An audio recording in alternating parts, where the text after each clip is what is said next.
I used to jump on my mum's ironing board and pretend it was a horse. Diverting late-night football conversation for prostitutes. How dare you! Chronic back pain sufferers. Done the old back again. And security guards who haven't quite nodded off yet. Wake up! The Michaels, Graham and Parry on Talk Sport. For when two mics are better than one. Look at the light! See the time, by the way. Hang on a sec, I want to talk about these raccoons. To the north there's nowhere, to the west there's nowhere.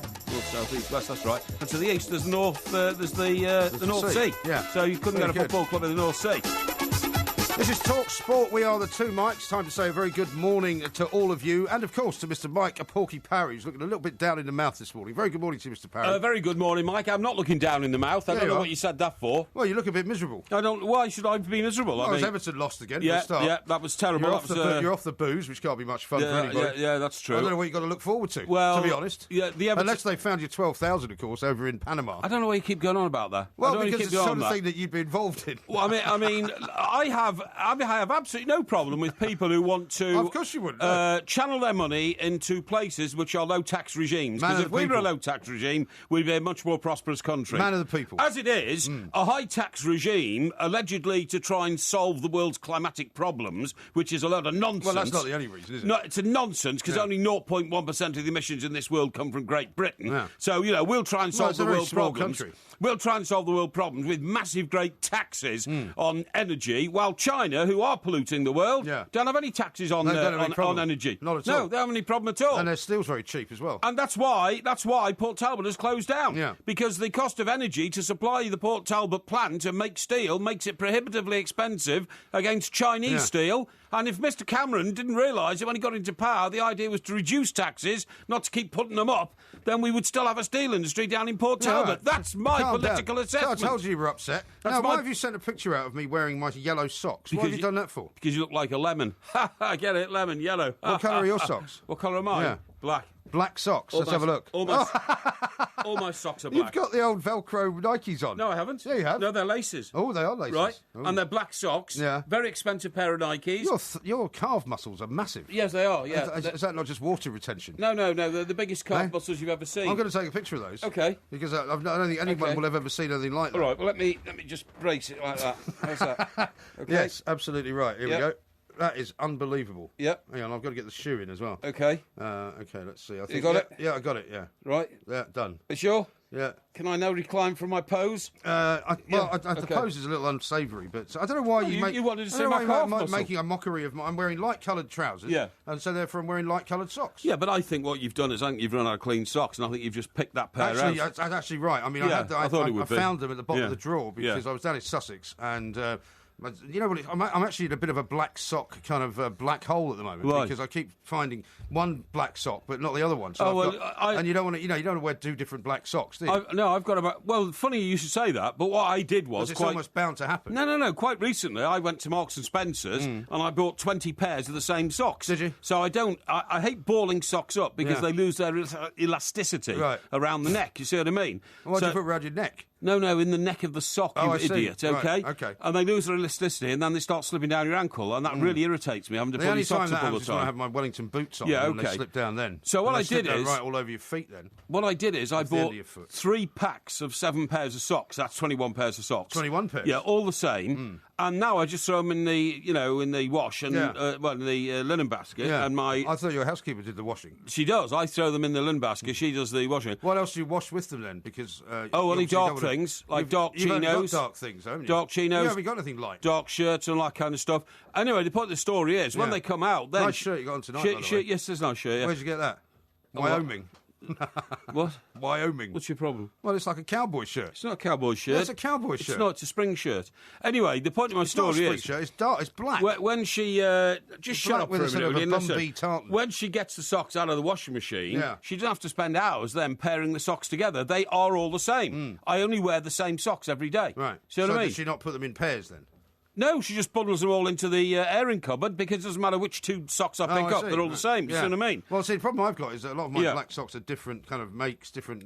You're stupid. You should go and get the same socks and then you wouldn't have a problem. No, maybe you're right. Do it like I do it. Well, I don't want to do it like I do. I don't want to do anything the way you do it. You should do it the way I do it. No. Listen, this guy Conte's been appointed the new Chelsea manager. He has indeed. Right, now this is the vital question is this. What? To decide whether or not... Hey, there's Robert De Niro. Hey? Outside Chelsea, isn't it? I thought you meant outside the window. No, is that Robert De Niro?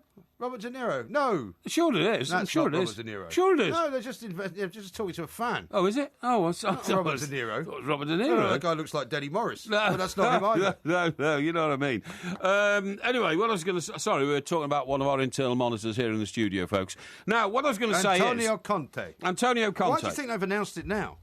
Well, I don't know the answer to that one. Well, I suppose they've got an internal PR machine. There's a reason for it, I suppose. No, there's always a reason for the timing of these things, and I find the timing to be slightly odd. Maybe it's because they've had talks with, what's his name, Gus, and Gus has said, no, I have no interest in... Well, no, they knew that. I think it's something else. I'm not sure they knew that. I think it's something else. They always knew he was leaving. No, last week I read a piece saying there's still speculation that Hudding, if he can finish on a high... No, that was written by somebody who didn't know the answer. Well, maybe. The point about this is I think somebody else was either... saying, you can either have... maybe somebody else was trying to hire him for another place, possibly Manchester United, or possibly another club somewhere else in Europe, and they had to suddenly step on the gas. Maybe it could be. But anyway, look, the point of my story is this. Two things strike me about this. Firstly, does he speak English?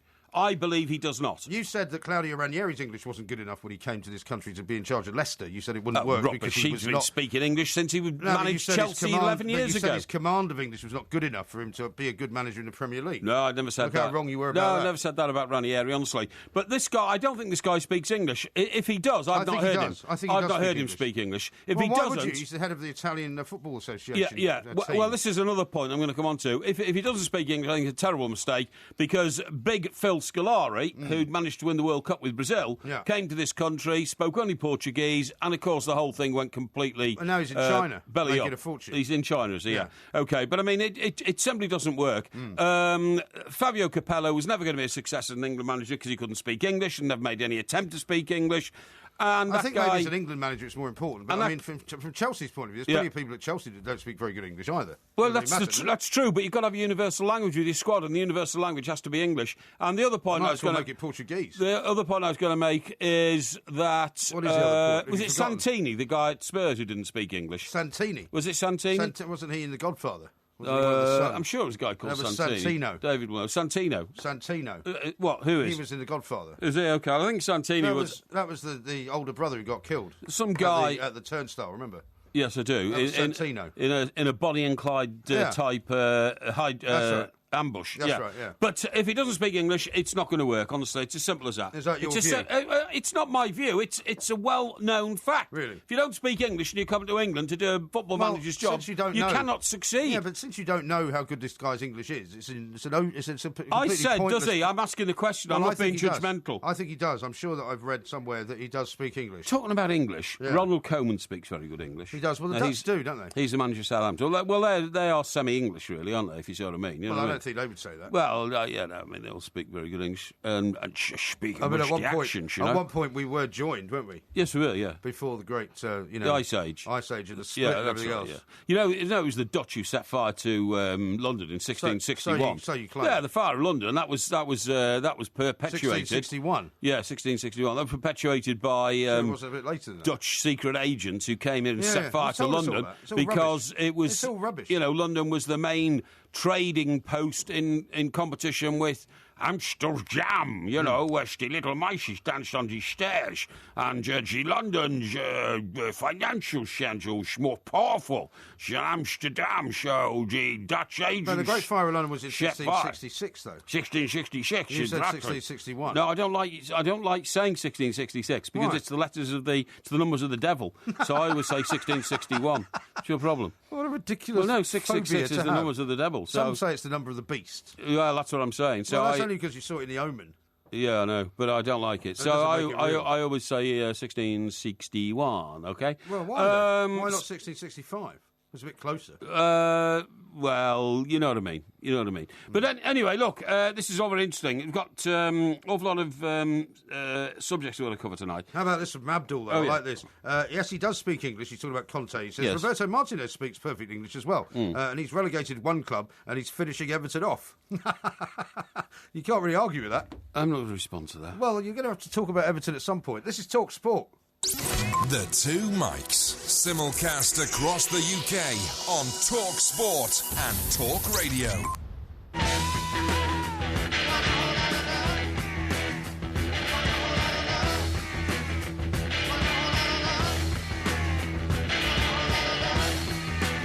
This is Talk Sport. We are the Two Mics. Winners and losers coming up a little bit later on, of course. Lots and lots of reaction to what you've just said, Mr. Parry. Sunderland fan says this: football is a universal language, Porky. #plank. And one from Ransom who says, Capello failed because he couldn't speak English, ? So if England gets a manager that speaks English, then they are sure to succeed, just like they did at last World Cup. No, don't be ridiculous. That's going from one polar to the opposite. I mean, it's silly. Of course, I'm not saying you get an English manager to succeed. I'm saying it's very, very difficult to communicate with footballers if you don't speak English and you're the England boss. It's ludicrous. Well, OK, here's one from Roy. The Dutch are semi-English. Of all the idiotic comments Porky has made recently, that takes the biscuit. No, it doesn't. And Isabel says, he is right. Buy socks the same. My husband did. Save time and stress, but still only one left over. Why? Well, they just disappear. They just disappear. I don't know why. And then lots and lots of other ones coming in. But what I was going to say to you is, since you've taken on this new vow of what is it? What do you call it when you give up drinking? Abstinence. Abstinence. Yes, that's right. Yes. So long since I've done it, I can't remember the word. Yes. That basically you've become sort of much more friendly and nice to me. Yes. Well, so for people who are missing your madness and your what can only be described as your belligerence. Yep. One of our Twitter followers over the weekend. Sorry, am I boring you? No, you're not. No. What are you yawning for? I'm not yawning at all. Oh, OK. What are you doing? I am thinking. Oh, OK. Yeah, go on. Well, I've got a tweet here from somebody who I'm going to say his name is I am on the tweets, because the third word is just not very nice, really. No, but he's put together very thoughtfully a collection of some of the abuse that I've had to put up with from you. Oh, really? Over the course of the last couple of years. This is brilliant. Have a listen to this. Right.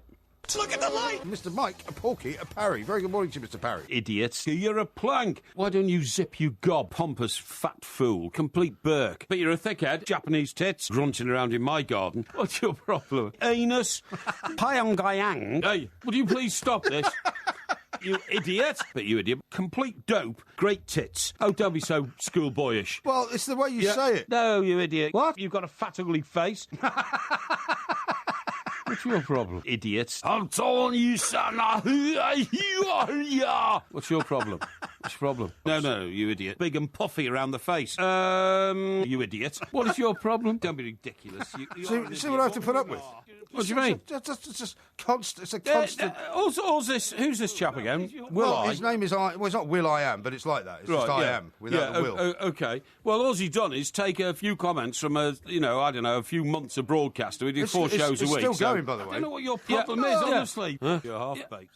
Yeah, but what about the abuse you level at me? I don't call you names. You do. Absolutely You not. do call me names. Not at all. And what's more, I have a reputation for speaking frankly and forthrightly, and there's nothing wrong with that. You need a bit of that, you know what I mean? Well, for example, the difference between you and I is this, all right? Very, very starkly easy to tell. Yes. You put out a tweet that says, would you trust a man who wears yellow socks? That's right. Yellow socks. Yes. And then it says, it proves old MG is a complete lemon. That's right. All right? Now, I've just put out a tweet that shows what you're wearing, okay? Yeah. And I say, here's how Mike Parry thinks I should dress for work. Massive calves, slip-on trainers and black socks. See, there's no abuse there. Yeah, but I haven't abused you. I don't care what you think that's very obvious. about my sartorial style, and I don't care about your sartorial but do you not style. get the point that I'm making? No, I don't. The point that I'm making is that I haven't sought to call you a name, whereas you have, and you've but you also can't posed the back question. up anything you say about me, because I don't need massive faults like you do. You know what I mean? No, you have no faults at all. Listen, I got some responses to your yellow socks. This one from Woodenhead is rather stark. It says, better having yellow socks than a yellow belly like you, Mr. Parry. That's true. Actually, a very good point. Yellow very belly? well made. What have I got a yellow belly about? Somebody else has also pointed out that I'm in tune with the colour scheme at Talk Sport. Oh, yeah, they've said also that. And this guy, Stumpy Dog, think his name's Steve, actually. He says, I wasn't aware you two were going out anywhere. It's not a fashion show. It's supposed to be a talk show. One mic and a plank. Yeah, OK. That's very true. Peter says this, does Porky shave his legs? No, I don't shave my legs. You just haven't got any hair on them? No. That's, that's down to the... What's that down to? All the pills you take? Down to the balming fluid that I use on my... what's your problem? You sure it's not embalming fluid? No, it's balming fluid to help my muscles when I'm walking over the North Downs. Yourself with balm, do you? Yeah, you do. Yeah, you have to. Why? Well, because otherwise they lock up. My calf muscles are exceptionally big. I don't know why, and they tend to sort of get sort of locked, and I get cramp and all that kind of stuff. Jim says, are those milk bottles or Porky's legs? No, they're my legs. Now, a few people are pointing out that your trousers need an iron. Peter says, I think his strides need ironing too. Yeah. Well, that's probably true. They might have been in the dryer a bit too long. There's a Team Porky organisation. They've got a tweet. These are these morons that try and gerrymander the winners and losers. Get behind Porky tonight, winners and losers. That's right. So why are you reading that out? I thought you were supposed to discourage that sort of thing. Well, no, I'm not encouraging or discouraging. Right, one here says, a bit of colour goes a long way. Stylish. How's those undersupply of blue shirts doing, Porky? Ha ha. Boil everything. Yeah. And it goes on to say... something about Cheryl Cole quitting X Factor, really? Do we all know about that? What? No, I'm not sure we do. I don't know if we do. Now, how about this one from Western James? He says, surely the ultimate loser this week must be Jack Wilshere. What is he doing with his career? That video is terribly embarrassing. It says here, Porky's face looks like it might explode. Why is that? Well, it generally looks like that. Did you take a picture of my face? No. Well, your face is in the picture. Oh, is it? I better have a look at it. It's attached to the rest of your body. Yeah, it's the big swollen bit between your shoulders. Yeah, as usual. Right. You didn't hear what I said before, did you? Yes, I did. You didn't hear what James's text was about? Yes. What was it about? It was about Wilshere. Yeah. Yes. What about Jack Wilshere? Well, I think we should talk about Jack Wilshere. Well, that's what I think. I'll tell you why. Because tomorrow morning's headlines, there's one, for instance, Roy stands by Jack despite why? factor. Can I ask a question? Yeah. Why does he stand by Jack Wilshere? I've no idea. And why does Arsene Wenger stand by him? Right. Well, I don't think Arsenal are very happy. I'm not sure that Arsene Wenger is standing by him. Well, they shouldn't be happy. I heard a line earlier saying that they'd put negotiations on a new contract on hold. That's right. I think Jack Wilshere is either the thickest man on the planet at the moment or the most disrespectful. Yeah. When you consider he's only ever been available for half of the Arsenal games he could have played due to injuries. He hasn't played this season at all, has he? Hasn't played this season at all, due to injuries. Jack's deal is on hold, it says on the back page of The Sun. That's right, yeah. Does he not realise that actually when you're recovering from a long-term injury, you not only have to keep a low profile if you want to get out and about, because the perception is you should be spending 24 hours a day concentrating on repairing that injury. Yeah, exactly. And you don't do that by knocking around at nightclubs in Leicester Square. No. I mean, how thick are you? If you want to go out, why don't you hire a room in a hotel in Hertfordshire where you live and have dinner with your wife and a few friends in private? Why do you go to Leicester Square? Right.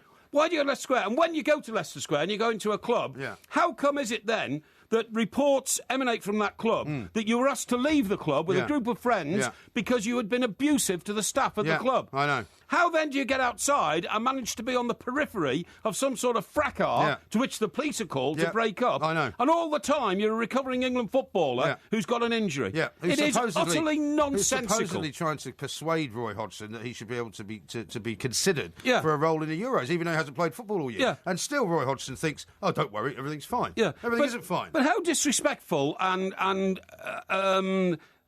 wicked is it to the Arsenal fans? The season tickets that Arsenal fans pay are amongst the highest in the world. Right. They're certainly the highest in this country. Yeah. And he's taking about $100,000 a week of that season ticket money, and he can't even be bothered to stay in at 3 a.m. in the morning. I know. It is utterly ludicrous. It's incomprehensible. I mean, we know why Gaza had so many injury problems. Yeah. We know since he retired why he's had so many problems. Yeah. He was so full of alcohol for most of his life as a professional footballer that the injuries that he sustained never got the time to clear up properly. Because if you've got a load of alcohol in your blood system, your blood is not doing the job it needs to do to knit muscles and bone back together again. Right. It's diluted by alcohol and it doesn't work. And then he recovers and then he gets injured again quite quickly, doesn't he? Absolutely. Now, I heard people earlier on this very station saying there's no evidence he was drinking. Well, funny that, because maybe he wasn't drinking, I don't know. Yeah. But I do know that the table at which they were ordered a magnum of champagne and other alcoholic drinks to the table. Now, if Wilshere... Well, if you don't drink, what are you doing going out to a nightclub? I've no idea. At 3 in the morning. Yeah. I have absolutely no idea. I mean, I just can't get Wiltshire at all. The thing is, Jason Cundy, who was on the Sports Bar earlier, always defends any footballer who's in any kind of trouble from whatever it is in terms of going out. He thinks that it's the newspaper's fault for publishing the pictures. Yeah. But the problem with Jack Wilshere is that, he is the exception that proves the rule. Yeah. I'm sure there are lots of footballers who can go out perfectly happily, have a night out with some friends, and go home maybe at 2 or 3 in the morning if the club says it's all right. But every time Wilshere does it, he gets himself in the papers. Isn't it strange? Because the police get called. Yeah, because there's a fracas. Because there's a problem with a taxi driver. Yeah. Because he's in a hookah bar smoking a hookah pipe. Absolutely. Or he's in a Las Vegas swimming pool with a cigarette. Yeah, and the only one time I ever had a cigarette in a swimming pool just happened to be a snapper on hand to take a picture of it. It's and anyway, look, I'm not having a go, Jace. He's a professional footballer. He's entitled to his view, but he's wrong. But he said earlier, he's allowed to be in nightclubs at 3 a.m. But that's like saying, actually, anybody in this country is allowed to walk along a railway line in the middle of the night. Yeah. Of course you are. But if you were... it's not against the law, but how inappropriate. Maybe it's a case as well, as sometimes is often the case with these guys, is he's hanging around with the wrong kind of people. Well, and it's the wrong kind of people that are getting him into these kind of situations. Well, I don't know that, because I don't know who he was with. I mean, I don't know who he was with either. A group of his mates. Whoever he is with on these occasions, I mean, he always seems to get himself into a lot more trouble than anybody else. You look at his charge sheet, which was published in all the papers this morning. I mean, it's just one unsavoury incident after another with Wilshere, and his sheer contempt for the footballing public, his sheer contempt for Roy Hodgson, the England manager, his sheer contempt for Arsene Wenger and all that Arsenal Football Club stands by is horrific. Yes. Absolutely. I'd get rid of him, frankly. I would. I think he's bad news. And I think he's bad news for Arsenal. And I think he's very bad news. You can't rely on a player who is as talented as he is if he can't play. Yeah. And if he can't play for the whole season, what's the point of paying him all that money? I totally agree. Makes no sense at all. And you know what? You have this feeling now that it doesn't really matter when Jack Wilshere comes back, because 5 games later he'll be on the treatment table again. Yeah. Exactly. You just get that feeling. Exactly. What manager wants a player like that when he knows, hang on, this guy's going to last about... I mean, how can you build a team if you think, well, Wilshere's my best player, so we'll build it round him? Problem is, he probably won't be here in 6 games' time. Exactly. Yeah, and he won't play all season. Now, we're coming up to the point where we're almost out of time, but I'll just read you this from Craig. Right. It says, Mr. Parry, it's not old MG who calls you names, it's us, the listeners. And then he gives me a few of them. Porky, Plank, Rusky, Rotund, Sheet. I could go on. And does that make you all feel big, does it? Make you all feel big, well, you're the one. You're the one who knows how abusing other people feels. I don't know anything about it. This is Talk Sport. If you fancy a flutter on the football, a gamble on the golf, a double on the darts, or a treble on the tennis, you're in luck. Get closer to the action every weekend with Betway's Man in the Know on the Weekend Sports Breakfast with Georgie Bingham and Mickey Quinn. Bringing you all the form on the football, the going at Goodwood, the tries at Twickenham, and the overs at the Oval. Every Saturday and Sunday morning from 7 on TalkSport with Betway. Bet the responsible way. I told him yesterday what I was thinking of doing. And when I'd finished, he just sat there. Then he said... Don't join the army. I looked straight at him and said... Don't what? Don't stand on my own 2 feet? Don't do something that actually matters? Don't learn new things? Don't become a better me? Then he looked at me differently, like he'd finally understood. To find out how to be a better you, search Army Jobs. Army, be the best. We took the all-new Mitsubishi L200 Series 5 across the globe for 18 days and 4,267 miles. We conquered the Sahara Desert and the Atlas Mountains to show the world the most manoeuvrable, economic, efficient, safest and capable pickup we've ever made. The Mitsubishi L200 Series 5, showing the world how it's done. Search Mitsubishi L200 and take on the world. The Two Mikes, simulcast across the UK on Talk Sport and Talk Radio. I started singing Bye Bye Miss American Pie. Drove my Chevy to the levee, but the levee was dry. Them good old boys were drinking whiskey and rye and singing, this'll be the day that I die. This'll be the day that I die. This is Talk Sport, we are the two mics. Lots more coming up in the show, including winners and losers, of course. It's currently 8.5 to 4.5 to me. Yes. Just thought I'd remind everybody. Yeah, it doesn't bother me. No, I will be fighting this until I get predominant again in winners and losers. Well, and I've got a range of how winners many and games losers. are there left in the season? How many weekends? Probably about 7, right? Well, we 7 don't stop doing winners and losers just because football ends. Yes, we do. No, we don't. Of course we do. Oh, well, this is a new rule. Well, that's what we did last year. This is a new rule. No, excuse me, we've changed. So you're trying to gerrymander the damn competition now to stop when you're winning. No, I've changed the competition for you several times. You've changed it? Yes, I have. Ooh. Because when I won it last year... Who said you're in charge? Well, I'm in charge, yeah, because when I won it, because I'm the only one that's sensible around here. When you lost last season, right, we started a new winners and losers because you wanted to start a new one. Yes. So we stopped it at the end of last season, started a new one at the beginning of the new season, and then when I was in such a big lead by Christmas, you wanted it all called off, right? No, I didn't. So that you could wipe the slate clean. So we had another competition at your behest, which we started in January, which I'm now leading 8.5, 4.5. Yeah, well, I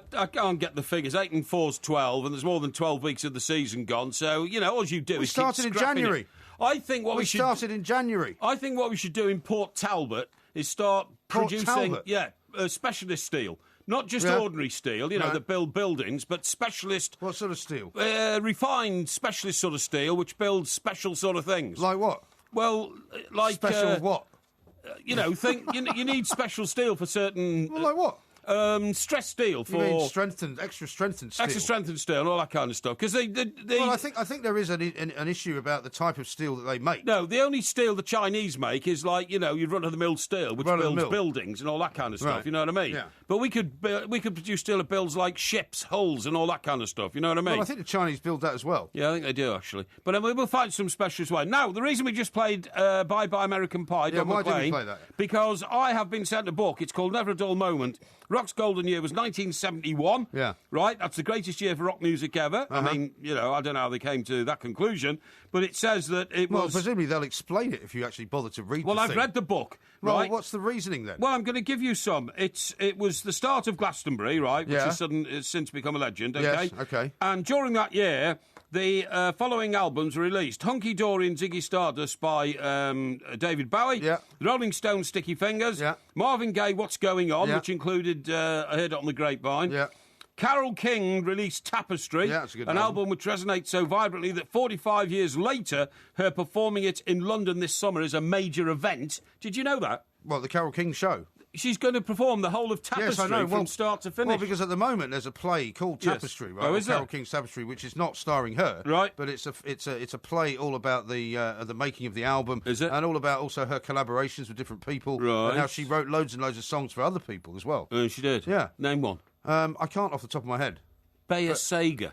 Carol Bayer Sager. Carol Bayer Sager. Yeah. She wrote a song for somebody? She wrote a couple of songs for a lot of people. Did she? Yeah. But she also performed herself. But Carole King was part of that like hit factory that came out of New York, I think it was. Okay. Anyway, other groups who reached their peak in 71 were The Who, Yeah. Cat Stevens, Yeah. who's now known as Yusuf Islam. He is. Well, that's his name, actually. Well, I wouldn't put him in the same bracket as the Rolling Stones and The Who, though, would you? No, I think he only ever made one good record, and that was called Lady Darbanville. Really? Yeah. My Lady You're not going to Darbanville. sing all night, I get, are you? Dun, dun, dun, dun, dun. What about Morning Is Broken? Didn't you like Why that? do you lie so still? What about Morning Is Broken? No, I liked Matthew and Son a bit, you know. Matthew and Son? Yeah, Matthew and Son. Yeah, don't keep singing. Yeah. People will be complaining. Right, so the people who reached their zenith, The Who, Cat Stevens, Yeah. Stevie Wonder, George Harrison after the Beatles broke up, because, of course, that was the year of... My Sweet Lord. My Sweet Lord and All Things Must Pass and all that kind of stuff. Yeah, right. That was a triple album, by the way. I know it was. Yeah, I had it. My mum bought it me for Christmas in a box set. Have you still got it? It cost £5. Wow. No, I haven't. Yes, I have still got it, actually. Still got the vinyl? No. I gave all my vinyl away in the 90s. I don't know why. I just did. I went mad.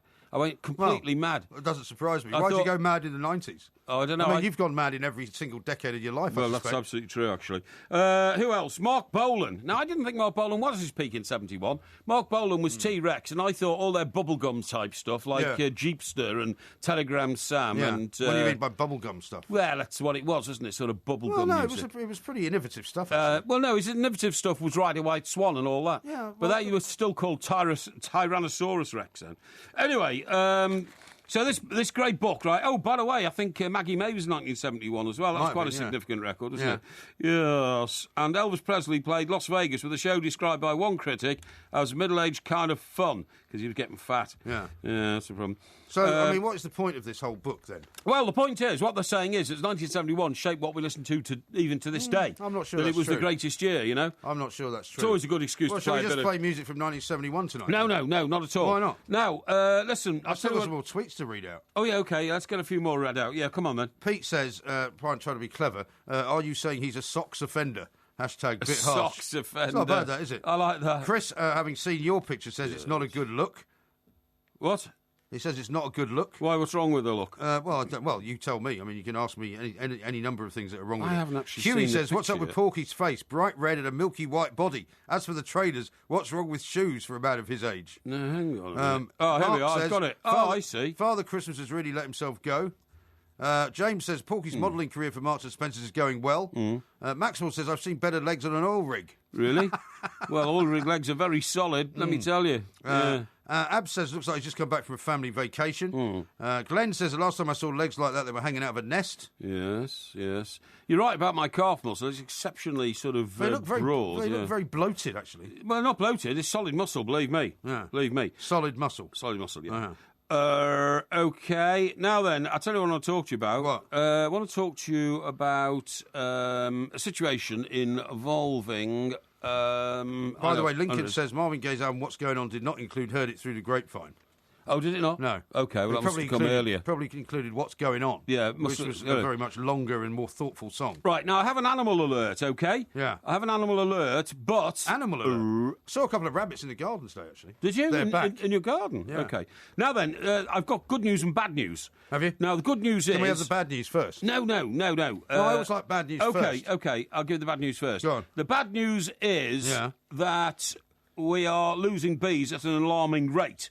Well, we've known that for an ages. No, but I'll tell you what else is happening. Not only are we losing bees at an alarming rate, bees are actually getting smaller. Are they? Yeah.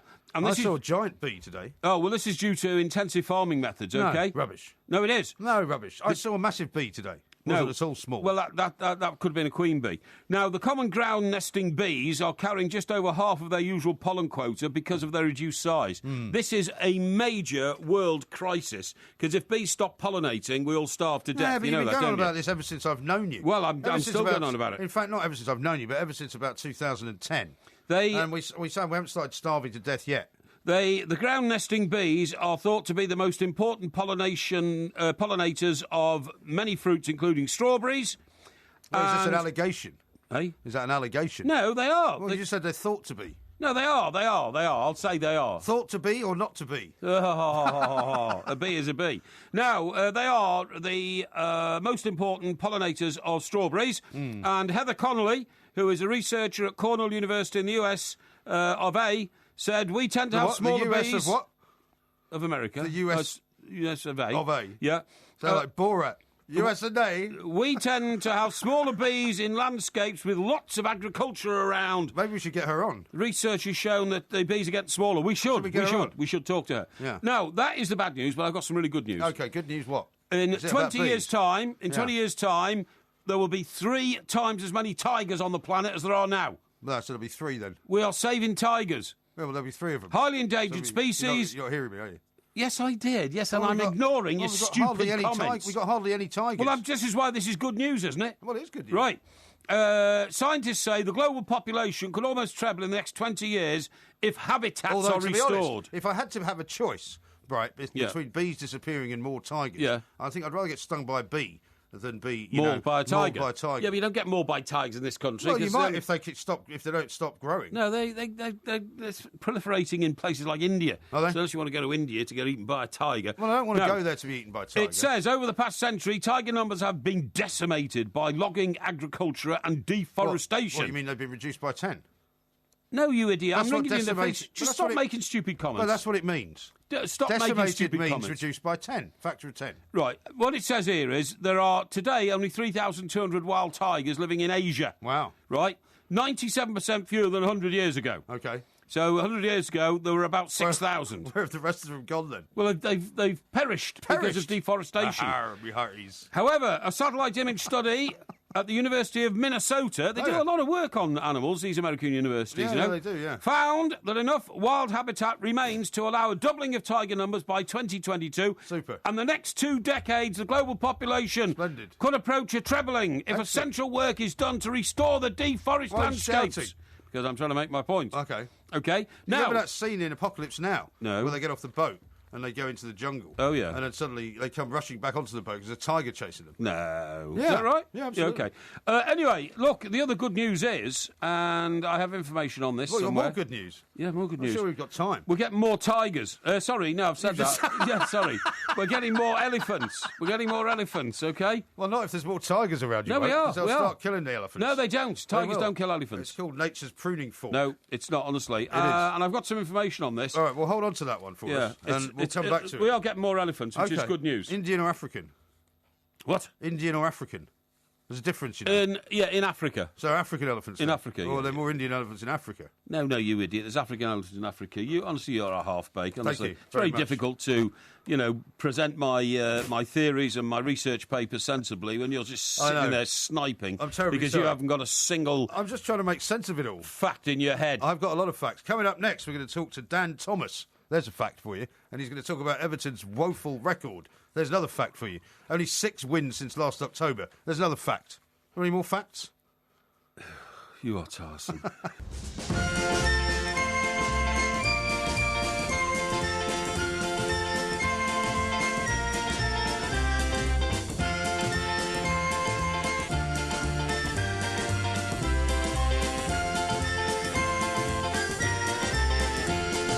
This is Talk Sport. We are the two Mikes. Coming up in the next hour, we're going to be talking about the Panama Papers. We're going to find out whether any of Miss Porky's missing thousands have been discovered over there in Panama, thanks to the release of all these secret documents. We're going to talk to Alexei Yaroshevsky, who might give us an insight into Mr. Putin's associates as well, who appears to have been linked. You've gone very quiet on that, but we'll talk about that. Quiet on what? On Mr. Putin and his tax avoidance scenario. Well, hang on. You're allowed to avoid tax. Oh, it's yeah. not tax evasion. No. Let's get it absolutely straight. Okay. Not breaking the law. It's tax avoidance. It is going and investing money in low tax countries, which we should all do. Offshore. We pay far too much tax in this country. So you're in great support that everybody should have an offshore bank account. Well, all I'm saying is I absolutely defend the right of anybody to try and reduce their tax bill, because when you pay taxes in any country, including this one, you give it to incompetent politicians who misspend it, rack up millions and billions of pounds of debts, which eventually the general public has to pay off because they're no good at their jobs. Most politicians are not qualified to do the job they're doing, that is running something as big as a country. Hey, they're mostly basically useless. Yeah, OK. Well, we'll get on to that a little bit later on, because we've got to talk football now with Dan Thomas from ESPN, because, I mean, looking at the table now, for some, there's only 6 games left. Well, including Leicester. Leicester have only got to win 4 games, and they've got the Premier League title. Everton have got 8 games left. Everton have got 8 games left. Yes, that's right. That's what I just said. We had 2 postponed. But I tell you what, when I read that statistic, 6 games, only 6 wins since October. Yes, that's awful, isn't it? Who are you talking about now? Everton. Yeah, OK, I agree. We haven't had the greatest season, but if we win the FA Cup, we will have had a great season. But also, do you know against whom some of those victories were made? 5 of those 6, right? Yeah. Twice against Aston Villa. Yes. Twice against Newcastle. Yes. Once against Sunderland. Yes. Well, doesn't that make it even worse? Why? Well, because 5 of the 6 teams that you've beaten, right, are all in the bottom 3. In the relegation zone, yeah. 5 of the 6 games. Yeah, I know, yeah. Draw too many games, you see, that's the problem. Yeah. We've got a great away record. Well, let's talk to Dan. Dan, a very good morning to you. Good evening to you, gents. How are you? Yeah, very well, thank you. Indeed. I mean, we started off with Everton partly because Mr. Parry is an Everton fan, but also because surely Roberto Martinez should be under more pressure than he is now that they've got a new owner or a new, certainly big investor coming into the club. Well, exactly. Do you see the quotes that are attributed to Leighton Baines today, saying that there's no chemistry on the pitch, and it's been like that for a while? And if there's no chemistry on the pitch, and you're playing as poorly as you are, surely you've got to point the finger at the manager. There's a lot of quality in that squad. Oh, there is. And it just doesn't seem to be getting the best out of them. So is this a case of do you trust him with this investor's treasure chest in the summer, or do you want someone to come in who has maybe proven a better record in the league than, let's face it, Roberto Martinez has? Yeah, but the problem is there, Dan, when you start speculating like that, the question you have to ask is who? You know, who is a manager who is better able to run Everton than Roberto Martinez? See, I suppose if you were to say that, you would say, well, look at Ronald Koeman, look at the job he's done at Southampton. Would he want to make the step up to a bigger club than Saints? And probably Everton kind of tick that box, don't they? I think he's waiting. Frankly, I think Koeman is waiting for the call from what you might call a top 4 club. You know what I mean? I think he's under consideration. But it's not that long ago since. It's not that long ago, Dad, is it? Since Martinez was in that position where people were thinking, his next club is going to be either Chelsea or Manchester United or something like that. But I don't know what's happened. Well, he's clearly lost control of his team, hasn't he? They've been dreadful this year, calendar year.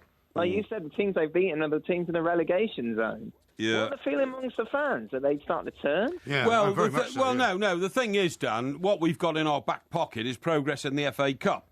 Now, we've got to play... Well, thus far. Yes, exactly. We've got to play the winners of West Ham or Manchester United in the semi-final at Wembley. It's neutral ground. That makes it a bit of a sort of... not a lottery, but, I mean, anything can happen. And I would rather play Manchester United, who we lost 1-0 to on Sunday, than play West Ham, who I think have been very, very capable, especially in the second half of the season. If we get through that and we get to the FA Cup final, an awful lot will be forgiven.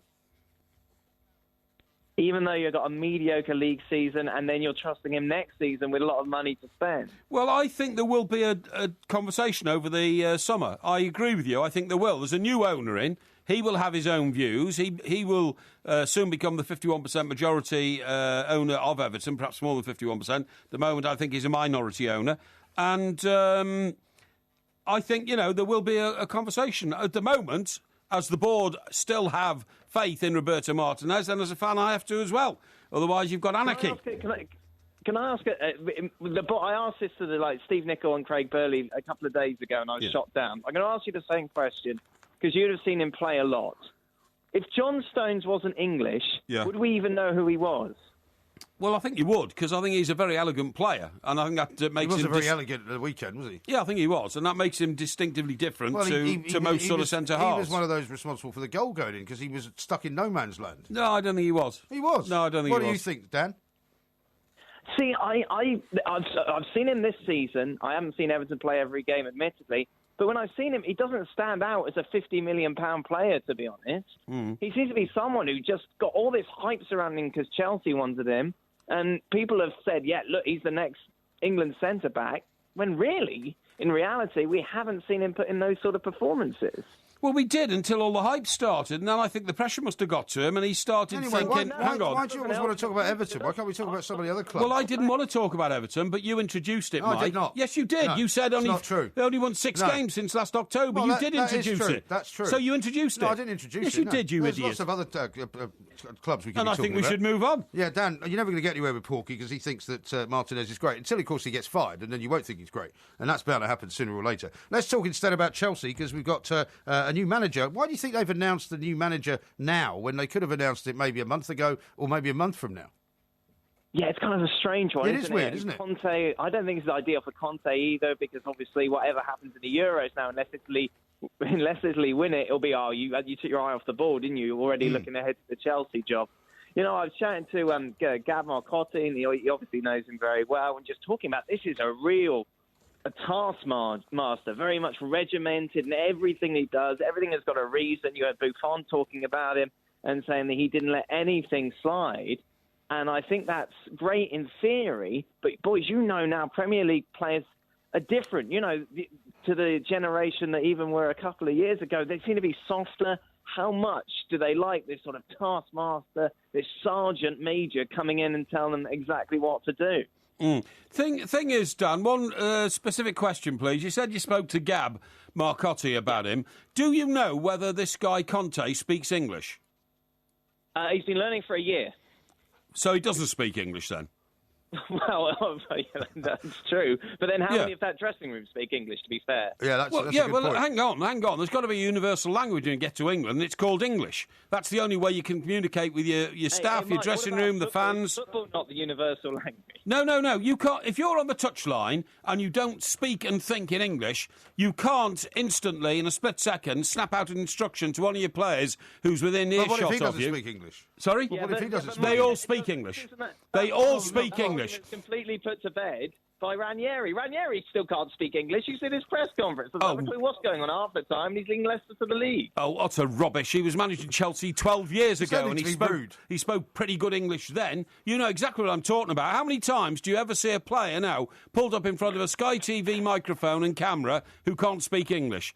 Everybody knows that to play football in this country now, to its maximum effect, you've got to speak English. This guy, if he doesn't speak English... Well, maybe they don't put the footballers in front of Sky TV who can't speak English. Argument. No, it's not. It's not. You're being ridiculous if you don't accept that. You don't call our guests ridiculous. I'm sorry, I do.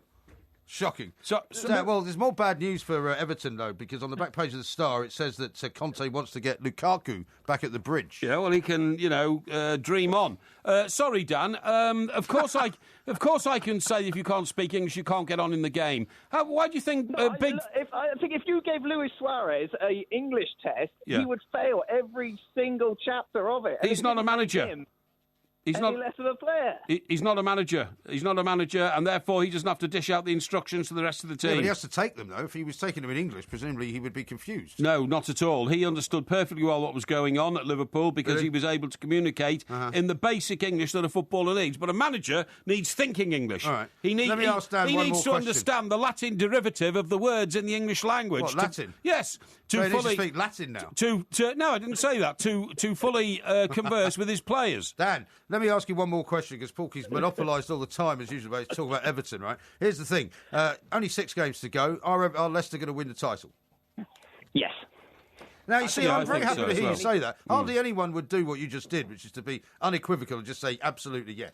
Well, hang on, they've got 6 games to go. Well, they're 7 points ahead. Yeah. Can't you work out that they'd have to have a cataclysmic implosion? People that have been asked this question over the course of the last few weeks have said, yes, definitely? Me. No, you haven't. I have, definitely. I've said it, yeah, they will definitely win it now. Dan, I'm terribly sorry. He's talking again, so I'm going to have to let you go. Dan Thomas, what a pleasure to speak to you from ESPN. More coming up very shortly here on TalkSport.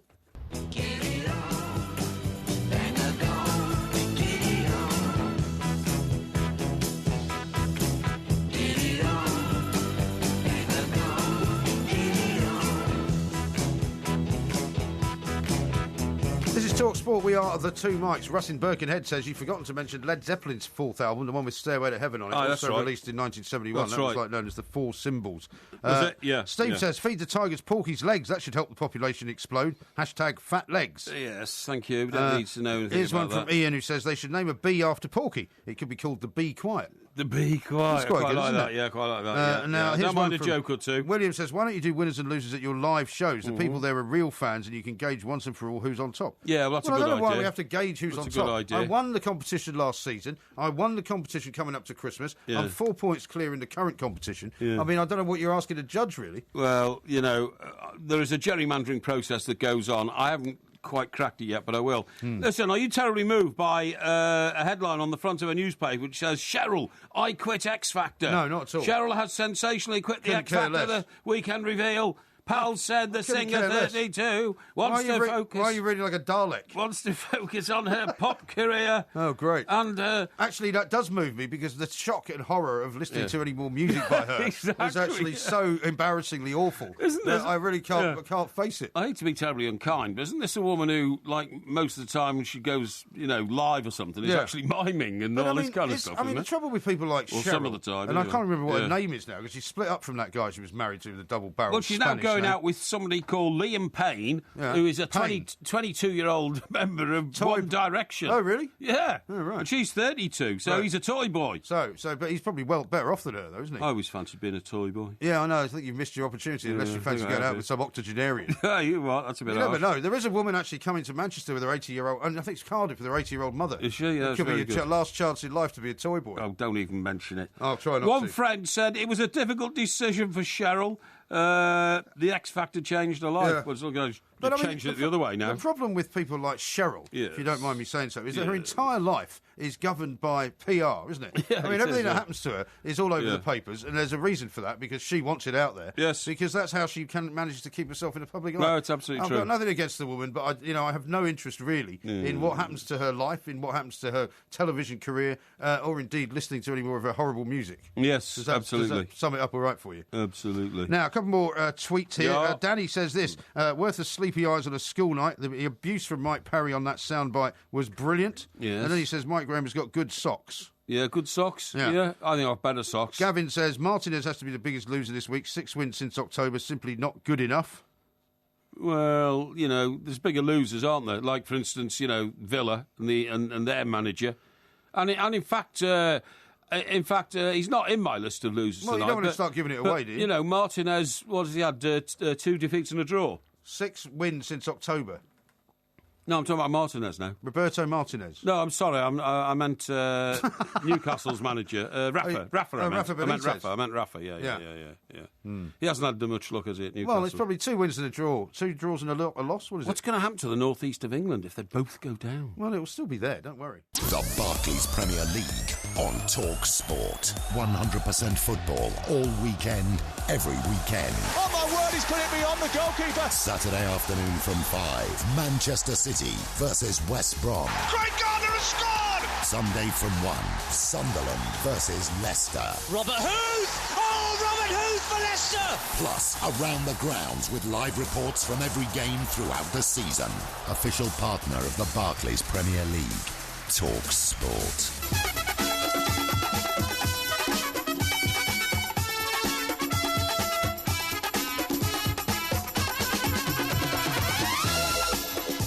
This is Talk Sport. We are the Two Mics. There will be a podcast coming out a little bit later on, of course. Steve in Manchester says this on the text, 1089. He says, I've just sorted out the steel crisis. Porky can pump his vast wealth into making tin-foil hats. He'll make a fortune. Tin-foil hats? Tin-foil hats. Right, well, let me tell you something. This is very interesting, because that's all I was going to mention to you. Right. In one of my fashion journals I had delivered to me at the end of last week. Yes, what, like Vogue or something? You mean? No, I can't. Women's Wear Daily. I can't specify. Do you know what the latest fashion trend is? No. It's to wear trousers. Yellow socks? No. You've got the yellow socks. It's to wear trousers made of silver foil. Why would you wear trousers made of silver foil? I don't know, but they're very fashionable. A bit uncomfortable. No, they're very fashionable. Silver foil's very thin and all that kind of stuff, isn't it? It's sharp, though. No, it's not sharp. Yeah, you can't sit down wearing silver foil trousers, surely. You'd have to have a lining. Anyway, in order to prove this theory, I am going to fashion myself a pair of silver foil trousers, which I will wear for the start of the third hour of this show. What, you mean you're going to fashion them like during the show? Yes. Well, how are you going to have time to do that? Well, I am a multitasker. OK. Yes. So you've got some tin foil with you? I have. Oh, excellent. Yes. Well, maybe you could make a hat out of it at the same time. What? Make a hat out of it at the same time. No, I'm not going to make a hat. That looks stupid. But it might protect you, though. I've actually seen pictures of people walking up and down high streets now in silver foil trousers. Right. They are the latest fashion vogue, and I'm going to prove how easy it is to get down and get with it in the fashion stakes. Okay. Okay. No problem at all. Right, well, let me read you a couple of tweets that have come in since then, and some. So how about this one from Dan the Baggy? Yes. On the subject of socks, have either of you tried bamboo socks? Bamboo? They are the way forward. Bamboo? Yeah, I haven't tried those. What are they made of? Well, bamboo, I imagine. Don't be ridiculous. Don't make socks of bamboo. Well, what do you think socks are made of? Wool. Yeah, or cotton. Or cotton. Where do you think cotton comes from? Cotton doesn't come from bamboo. It comes from a cotton plant. Comes from a cotton plant. When I was a little bit of mama.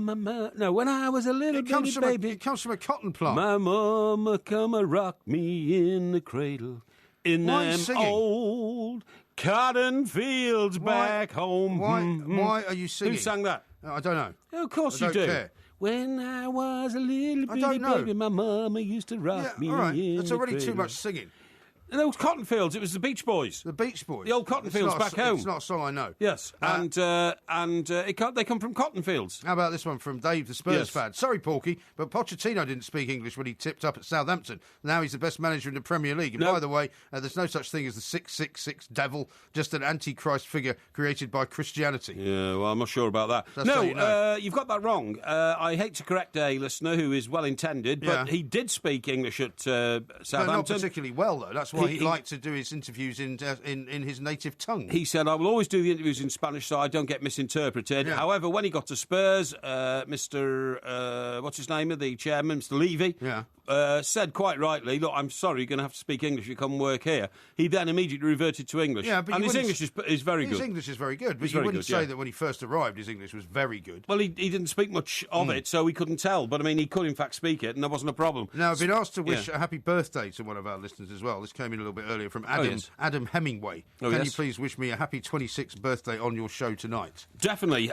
What's his name again? Adam Hemingway. Adam Hemingway, same name as Ernest, the very famous author, who wrote For Whom the Bells Toll. Okay, yeah. Name another. You're a big fan of Hemingway. No, I'm not. I can't read Hemingway books. Well, you know, people published a picture. Funnily enough, somebody tweeted me a picture of him. You know that famous picture of him in a bar in Key West? Yes, that's where right. He's kind of toasting the air. Yes. And he does have a beard that's a bit of a resemblance to you, actually. He does, the beard, the woolly beard and all that kind of stuff, No, I couldn't read any Hemingway books. I tried to read them at school. For Whom the Bell Tolls. I think reading about him is more interesting than reading his do stuff, as well. He used to fight bears and all this kind of stuff and get riotously drunk. He was the original sort of macho man. That's right, yeah. He did. He used to go out hunting and all that kind of stuff. What was another book of his? For Whom the Bell Tolls. For Whom the Bell Tolls, you know.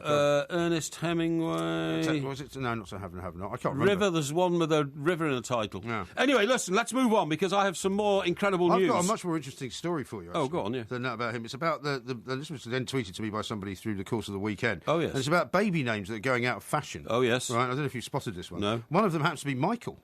So apparently, you know, as we get older, fewer and fewer people are called Mike or Michael. Well, some names, really, over the generations attach themselves to adults. Like, for instance, who would ever call a baby Harold these days? Harold, yeah, very few, I would imagine. imagine. What I mean? It would probably be considered posh. Here are the male names going out of fashion. Adam, Brendan, Damien, Gary, Jason, Mark, Michael, Matt, Scott, Stuart and Ross. Oh, well, I'm amongst quite a few names going out of fashion. Yeah. And what's coming into fashion? Well, it doesn't say. No, but what I've got... They'll be replaced by stupid names. But I've got an exercise for you. All the names of, you know, the pop idol group. What are they called? You mean One Direction? One Direction, that's right. Harry. Oh, Harry, he's called Harry, funny, isn't he? Yeah, funnily enough, yeah. Harry Styles. No, but I've got an interesting sort of, not a quiz really, but a sort of challenge for you. Yeah. Because I was going to go through the female names, right? Yes. Which are now going out of fashion. And I was going to ask you if you ever had a girlfriend by any of these names. Okay, go on. First, Amanda. Amanda, no, but I've got a very good female friend called Amanda. All right, Angela. She's not a girlfriend. Angela. Angela, never come across an Angela. Okay. Daniela, well, I've monitored Daniela Westbrook's sort of feisty career for many years. The question is, have you ever had a girlfriend? No, I haven't. No. All right, I had an Italian girlfriend called Daniela. Really? Yeah. Well, it sounds Italian a bit. Yeah. It was Daniela sounds like a minx with long flowing black hair, she was sitting gorgeous. on the back of a Vespa scooter, roaring through the middle of Rome. Yeah. Yes. This was in Hampstead, actually. Hampstead. Okay. Well, Donna is the next one. Donna. Not as in kebab. Donna. No. That's Donna. Donna. No, it's not. It's Donna. Didn't 10cc... It's not a Donna kebab. 10cc... That's one you give away to somebody else. 10cc wrote a song, didn't they, called Donna? Donna. Did they? I think they might have done. Yeah, that's not the question. I haven't asked you. I haven't been out with Donna. 10cc written a song about it? No, I haven't been out with Donna. Fiona. Oh, yes, I had a girlfriend called Fiona. Go on. And she went to Newcastle Polytechnic. Oh, yeah. And she was at the Queen's School, Chester. Do you not mean University of Newcastle? Well, it's University of the Tyne now, of course. Now, she was at the Queen's School in Chester when I was at the King's School. Right. And this is not the woman that you romanced so that you could pass the shorthand exam. No, nothing to do with it. And then I pitched up in Newcastle because my mate, who I shared a flat with in Nottingham when I was at the University of the Trent, came from Tynemouth. Nottingham Polytechnic. University of the Trent, came from Tynemouth. So he was back up there one weekend in his Lotus 7, the prisoner car. Oh, yeah. The 2 seats. Lotus 7? No, I don't remember. I remember a Lotus in Lan. No, it's a Lotus 7. I remember a Lotus Esprit. Lotus 7 had the big fenders over the wheels. It was a 2-seater car. No, I don't remember. It was a kit car, I still remember the prisoner car. I didn't know it was a Lotus. That's a Lotus 7, was it? Yeah. Okay. So he was back up there, Tynemouth. They went to a party at somebody's house, and all of a sudden Fee was there. And I said, hello, where are you from? Yeah, Fiona. And I mean, you didn't know her before, though? I did. I'd known her from the Queen's School. Well, why did you say, where are you from, then? No, I said, what are you doing here? No, you said, where are you from? No, I didn't. You just said, where are you from? No, I didn't. You did. I didn't. I said, what are you doing here? You just said, where are you from? I did not. So anyway, so what happens then is Well, did you ask her if she'd like a Doner kebab? Well, why do you ask that? What a stupid question. Well, I don't know, because you might want to give her one. We had a brief romance that night, put it that way. Really? Yes. Full sex? We repaired to a bedroom and locked the door. Right? Yeah. So, what, a bedroom in somebody else's house? Yes. That's disgraceful. Yeah, it is really, I suppose. But I was caught up in the passion of the moment. I haven't finished all these names yet, so I'll have to hold it because we're out of time. Oh, I've had enough of the names. No, I've got some more names. I've got a very important story to tell you. No, I've got more names for you. This is Talk Sport. The Two Mikes, simulcast across the UK on Talk Sport and Talk Radio.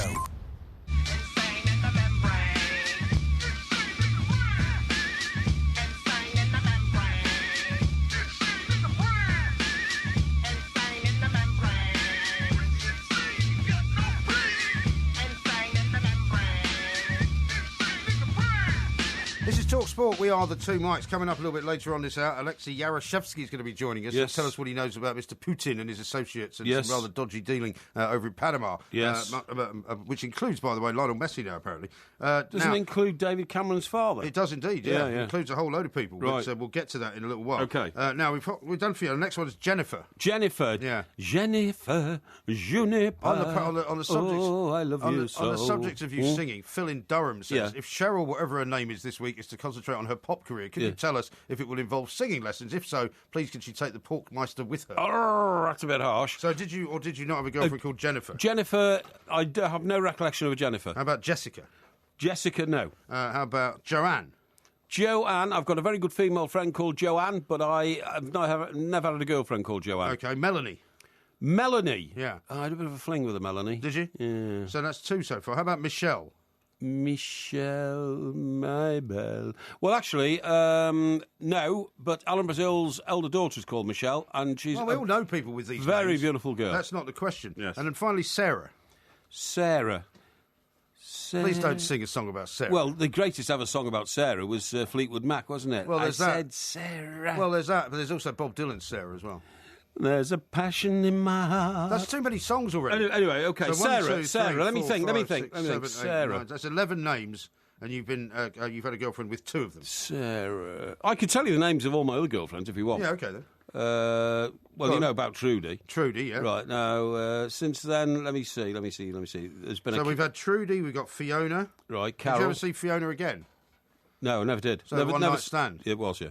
In somebody else's house? In somebody else's house, yeah. Dear me. How tawdry. Yeah, well... How absolutely sort of, Well, it was barrel-scrapingly horrid. No, that was that sort of era, that sort of age, Right, let me see. Carol, you said? It was a Carol. You said Sarah? Is that right? There was a Brenda, obviously, Brenda. There was a...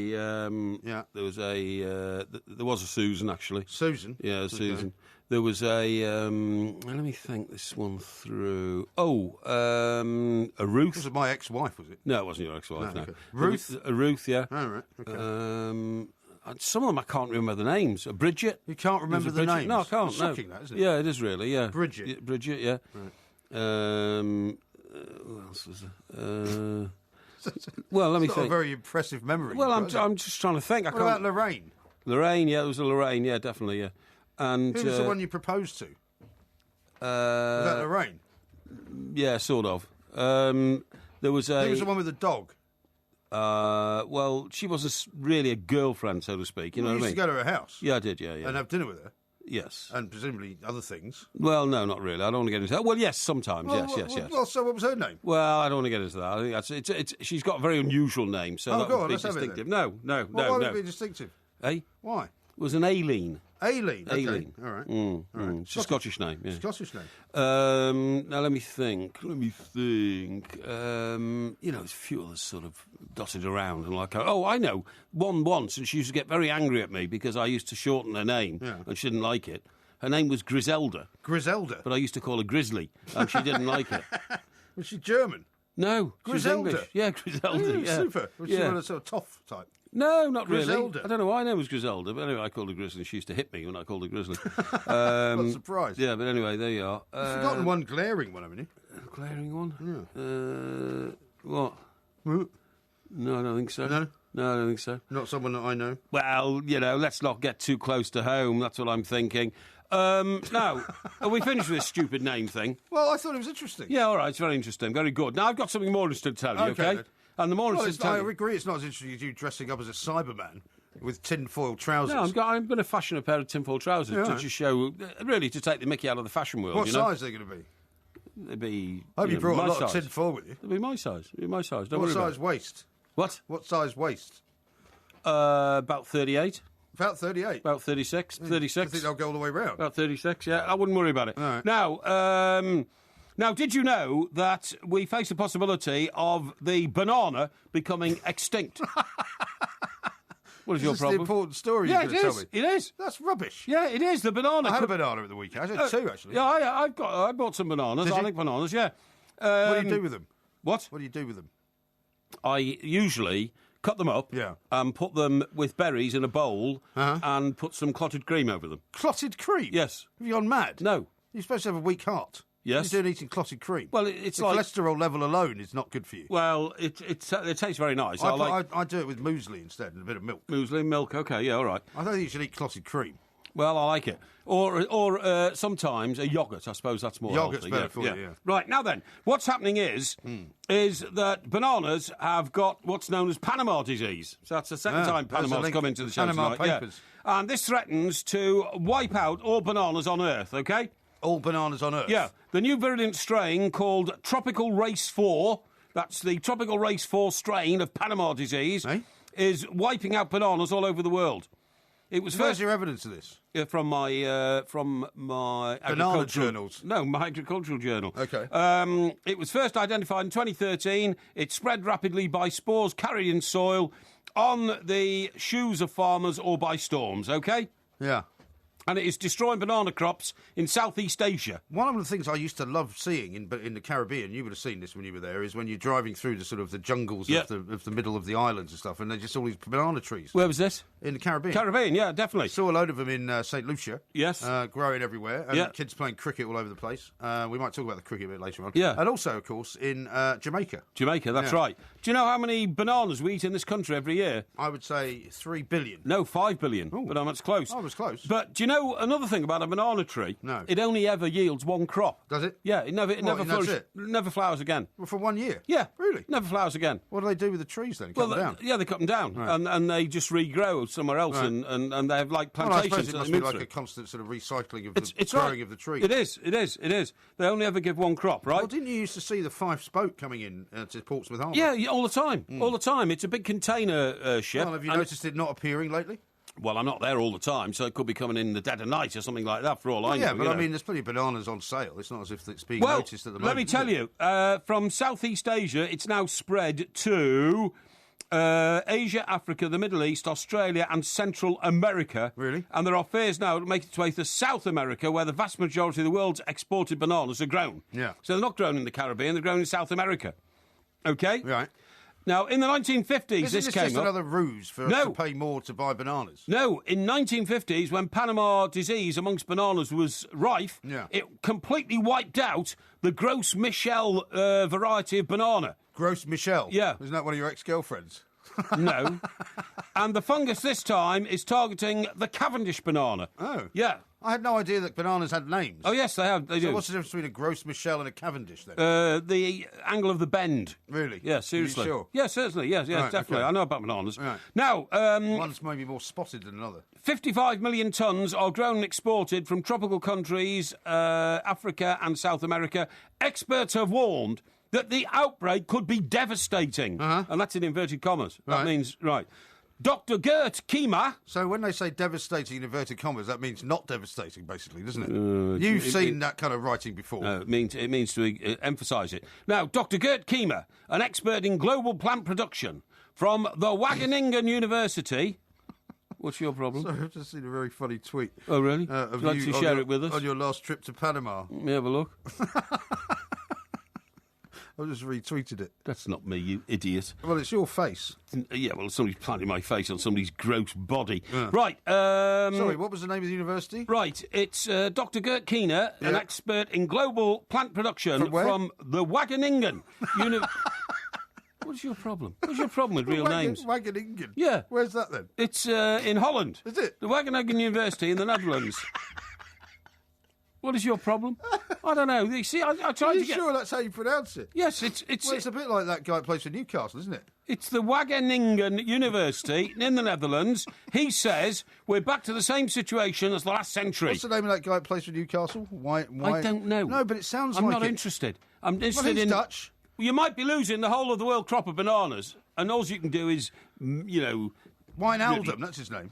Right. Maybe he's from near there. Hang on. Now, Dr. Keemer says Cavendish is now collapsing. Dr. Keemer? Yeah. Keemer, I've told you about him. Cavendish is now collapsing and there is nothing to replace it. On top of that, many local cultivars or varieties are equally susceptible. OK? Yeah. What's your problem? Well, it's just that some people are very smart on Twitter and they send me things that you've said with no comment. Right. For example, one from Gemma. What are bamboo socks made of?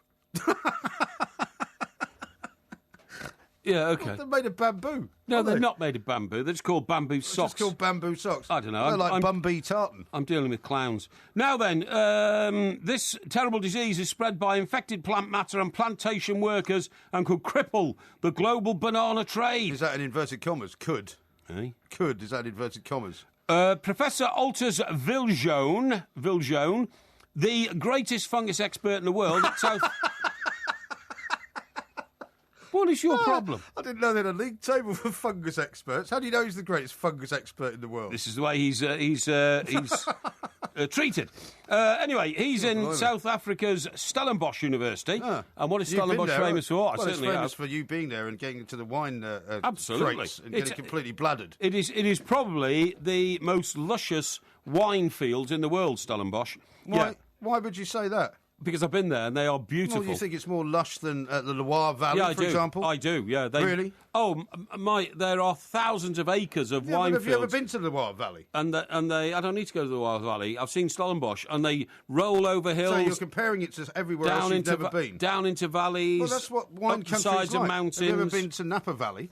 No, I don't want to go to Napa Valley. Anyway, look, it can be devastating. I see it as a huge problem. In inverted commas? It would be correct to seriously look at stopping the import of bananas and traffic from the affected areas. It seems harsh, but that looks like the only way out now. Right. See, we could be short of bananas in weeks. I very much doubt it. We could be. Yeah, you could. There's lots of pictures coming in of you with grizzly bears for some reason. Oh, really? Yeah. But we'll have a look at some of those in a moment. Yeah, this is Talk Sport. If you fancy a flutter on the football, a gamble on the golf, a double on the darts, or a treble on the tennis, you're in luck. Get closer to the action every weekend with Betway's Man in the Know on the Weekend Sports Breakfast with Georgie Bingham and Mickey Quinn. Bringing you all the form on the football, the going at Goodwood, the tries at Twickenham and the overs at the Oval. Every Saturday and Sunday morning from 7 on Talk Sport with Betway. Bet the responsible way.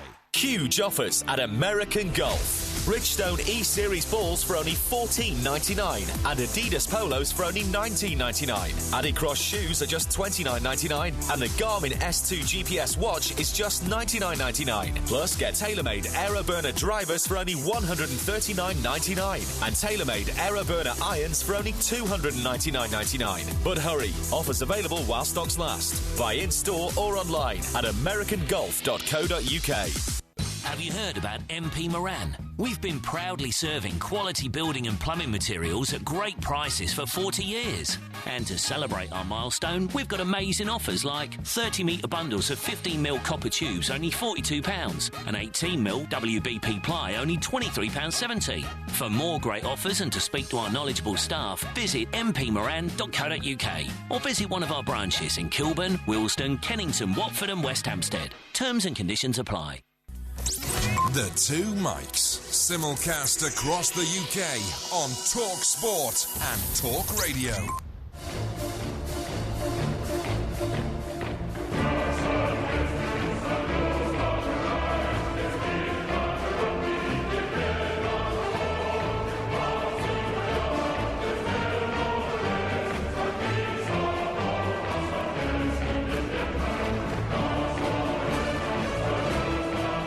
Sport, we are the Two Mics. There will be a podcast coming out a little bit later on today. And, of course, it's winners and losers coming up in the next hour. Right now, though, we're going to go find out what's going on with the latest on the Panama Papers and the leak that's been dominating an awful lot of news headlines, an awful lot of newspapers all across the world. Apparently 100 different media organisations got this leak. Nobody's sure where it came from, but it implicates an awful lot of world leaders, implicates quite a few politicians in this country, implicates Lionel Messi, and I'm sure other footballers and sports names will come out. Let's talk to our man who knows everything there is to know about the Putin connection, though, Alexei Yaroshevsky. Alexei, very good morning to you.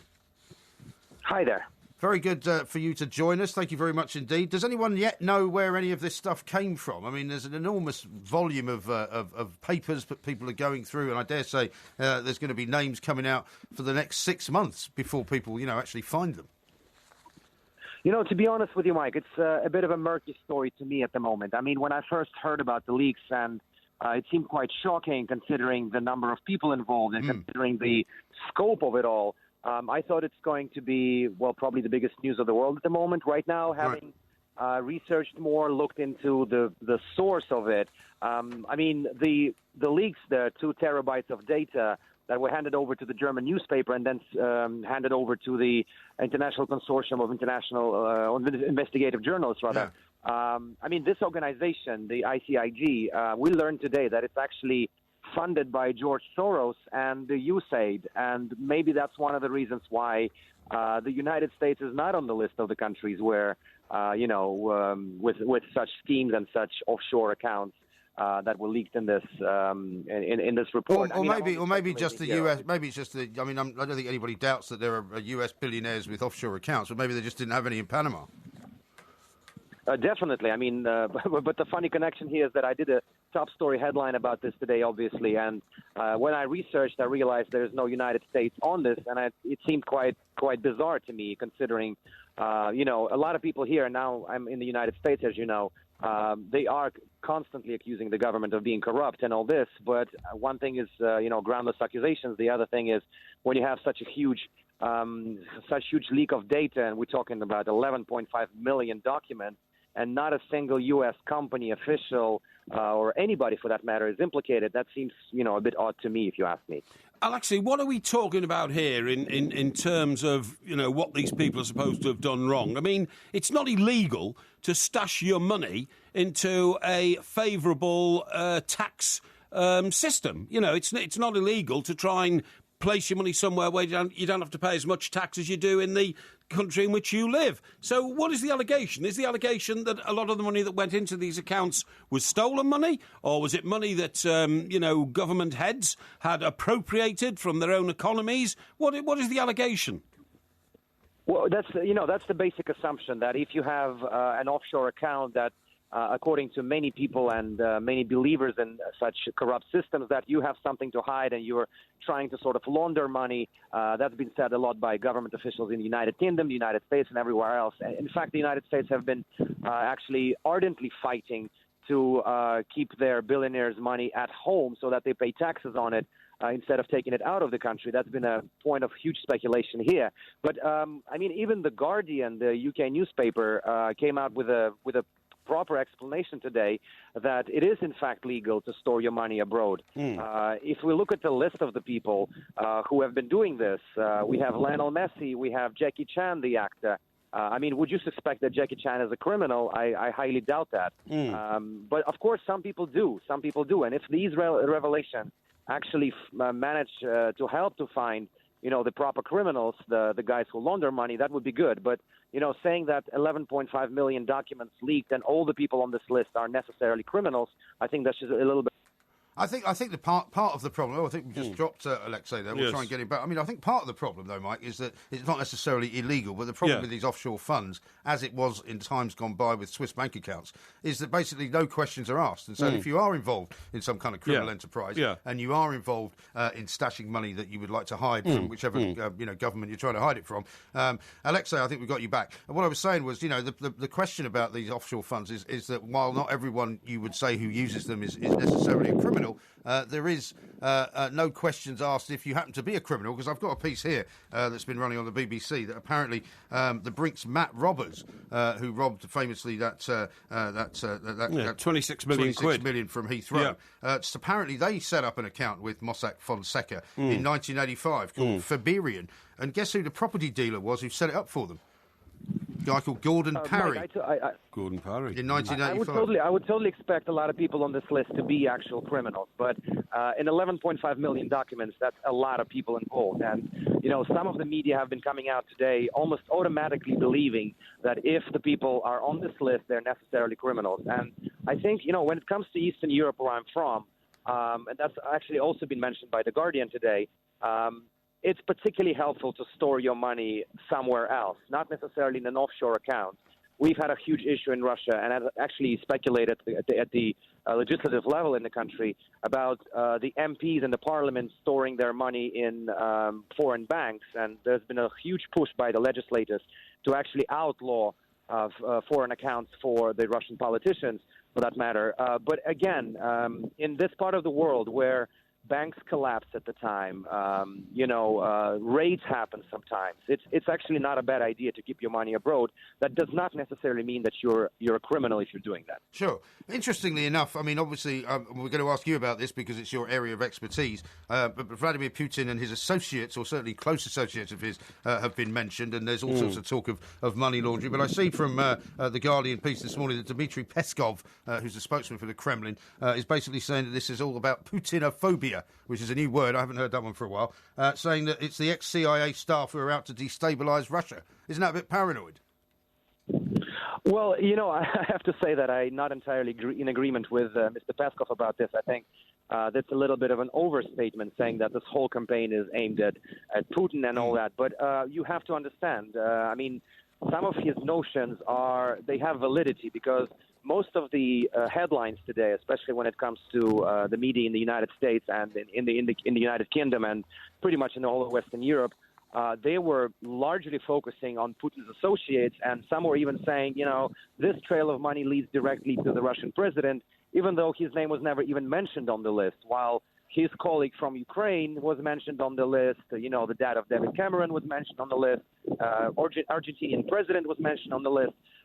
That seemed a bit bizarre, and maybe that's where this kind of sentiment was coming from, in terms of, guys, you have people from all over the world, thousands and thousands of names. Why are you running Putin as the headline while Putin is not even on that list? So right. I think well, he's not. I mean, he's not the headline here this morning. The headline here this morning is all about David Cameron's father, who apparently has been accused of avoiding paying UK tax. So, I mean, there's going to be plenty more revelations which won't involve Putin, I suspect. I agree so, because, I've just learned about 40 minutes ago that Hollywood director, the Oscar winner Pedro Almodovar, is also on that list. So we'll be, learning more and more as the journalists are scouring through these documents. Although it's quite bewildering, I have to say, Mike, and that's a fact that nobody actually talks about, that, unlike WikiLeaks, who have been publishing revelations for quite some time now, they actually make it accessible. You can search, you can filter, you can, if you want to look at the revelations of a French president or the German intelligence, you can actually find it. In this case, it seems like the selection of the leaks is rather selective, because they published only something that we all wanted to hear in a way. But and to be honest, whether something we'll get any more of that, we'll see. Well, and also, to be honest, something that very few people I would have thought would be that surprised about. I mean, it doesn't surprise me, for example, that President Assad and members of his family have offshore bank accounts where they hide a lot of money. Well, Assad is a very hard entity to comment on, because his country has been in such a mire situation for some years. So you'd probably expect that he would take his money out of his country, considering how bad it has been there for the last 5 years. I mean, involving people like Mr. Putin actually gives all this a bad name. But I wouldn't be surprised if the vast majority of people who are, sort of, quotes, exposed in this scheme are actually doing anything wrong. You have to say, oh, that's funny, I wonder where Mr. Putin got £1.4 billion from, because obviously you don't get paid that much as the leader of Russia. So I can see why an investigation would take place there. But for the rest of it... But what about the Iceland president? I mean, the Iceland president, who appears to have had monies that he would have got as the Icelandic economy was collapsing. And also because of some weird connections with the bailout to the banks and all the rest of it. Exactly, but he suddenly appears to have loads of money in an offshore bank account, which he didn't declare. Yeah, but what I'm saying is, Alexei, I haven't got any problem at all with people shifting money into tax advantage type locations or situations. We all pay far too much tax, and we give it to politicians who are basically hopelessly incompetent at managing money and waste it. So I prefer it if people put it into accounts where it's safe from the hands of the incompetent politicians who run the world. Yeah, Mike, you're absolutely right there. I mean, it's corruption has been a huge problem for basically most of the countries in the world, especially when it comes to Eastern Europe and Asia. But then again, you mentioned there that, things like that, when they have Putin on it, they give it a bad name. Yeah. Again, I have to reiterate this. There is no concrete evidence that the Russian president was involved in anything. Yes. I accept that. But, I mean, he has been named, that's all. All I'm repeating the stories that have already been published in newspapers. But I mean... FIFA also gets a name check as well, Alexei. Apparently the new FIFA president, Gianni Infantino, who's been pledging to clean up world football, is somehow involved in this as well. And a Uruguayan lawyer called Juan Pedro Diamiani is being internally investigated for links with a corrupt official called Eugenio Figueiredo, who apparently was involved with this company as well. Figueiredo, yeah. So where's it all going to end, Alexei? I mean, are the Russians just going to say, well, this doesn't make any difference to us? I don't think it's going to destabilise Putin, is it? I think they already have said that, pretty much. I've read a lot of punditry the whole day that Russians are not going to basically react in any way to this. Again, these allegations, if we talk about Putin directly, these are all allegations. They're talking about the associates of his, businessmen who are connected to him, who are friends of his or classmates of his. That doesn't mean he stole anything, and doesn't mean, that there's some kind of real evidence to accuse him of corruption. As for where it's going to end, we have to wait whether there will be any more groundbreaking stuff, because, again, we've only had a snippet of what could possibly be in those revelations, and I'm expecting more and more names to come out in the next couple of days. We'll see where that would lead us. Yeah, I think you'd be absolutely right. Alexei, thank you very much indeed. Alexei Yaroshevsky there, giving us the view from the Kremlin, which, of course, is not the same as his view, but not surprising, of course, that you're defending Putin again here, Mr. Parry. Well, I'm not defending What about Gordon Parry? Do you know this guy, this money launderer? No, why would I know him? Well, he's got the same name as you. Ridiculous. There's a million Parrys in Wales alone. Dear me, what a terrible thought. This is Talk Sport.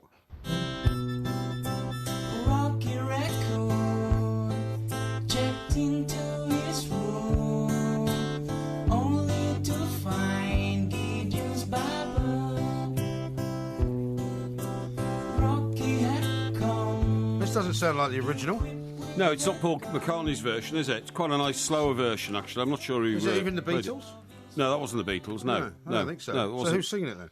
I don't know, to be honest, but I mean, listen, it's a very heavily animal-focused show tonight, right? And the reason we're playing... Isn't it always? Rocky Raccoon. Yeah, why are we playing Rocky Raccoon? Well, because Britain's going to be invaded by raccoons. I think you've said this before. No, I haven't. Raccoons are, generally speaking, North American No, I've got the absolute evidence. Have you?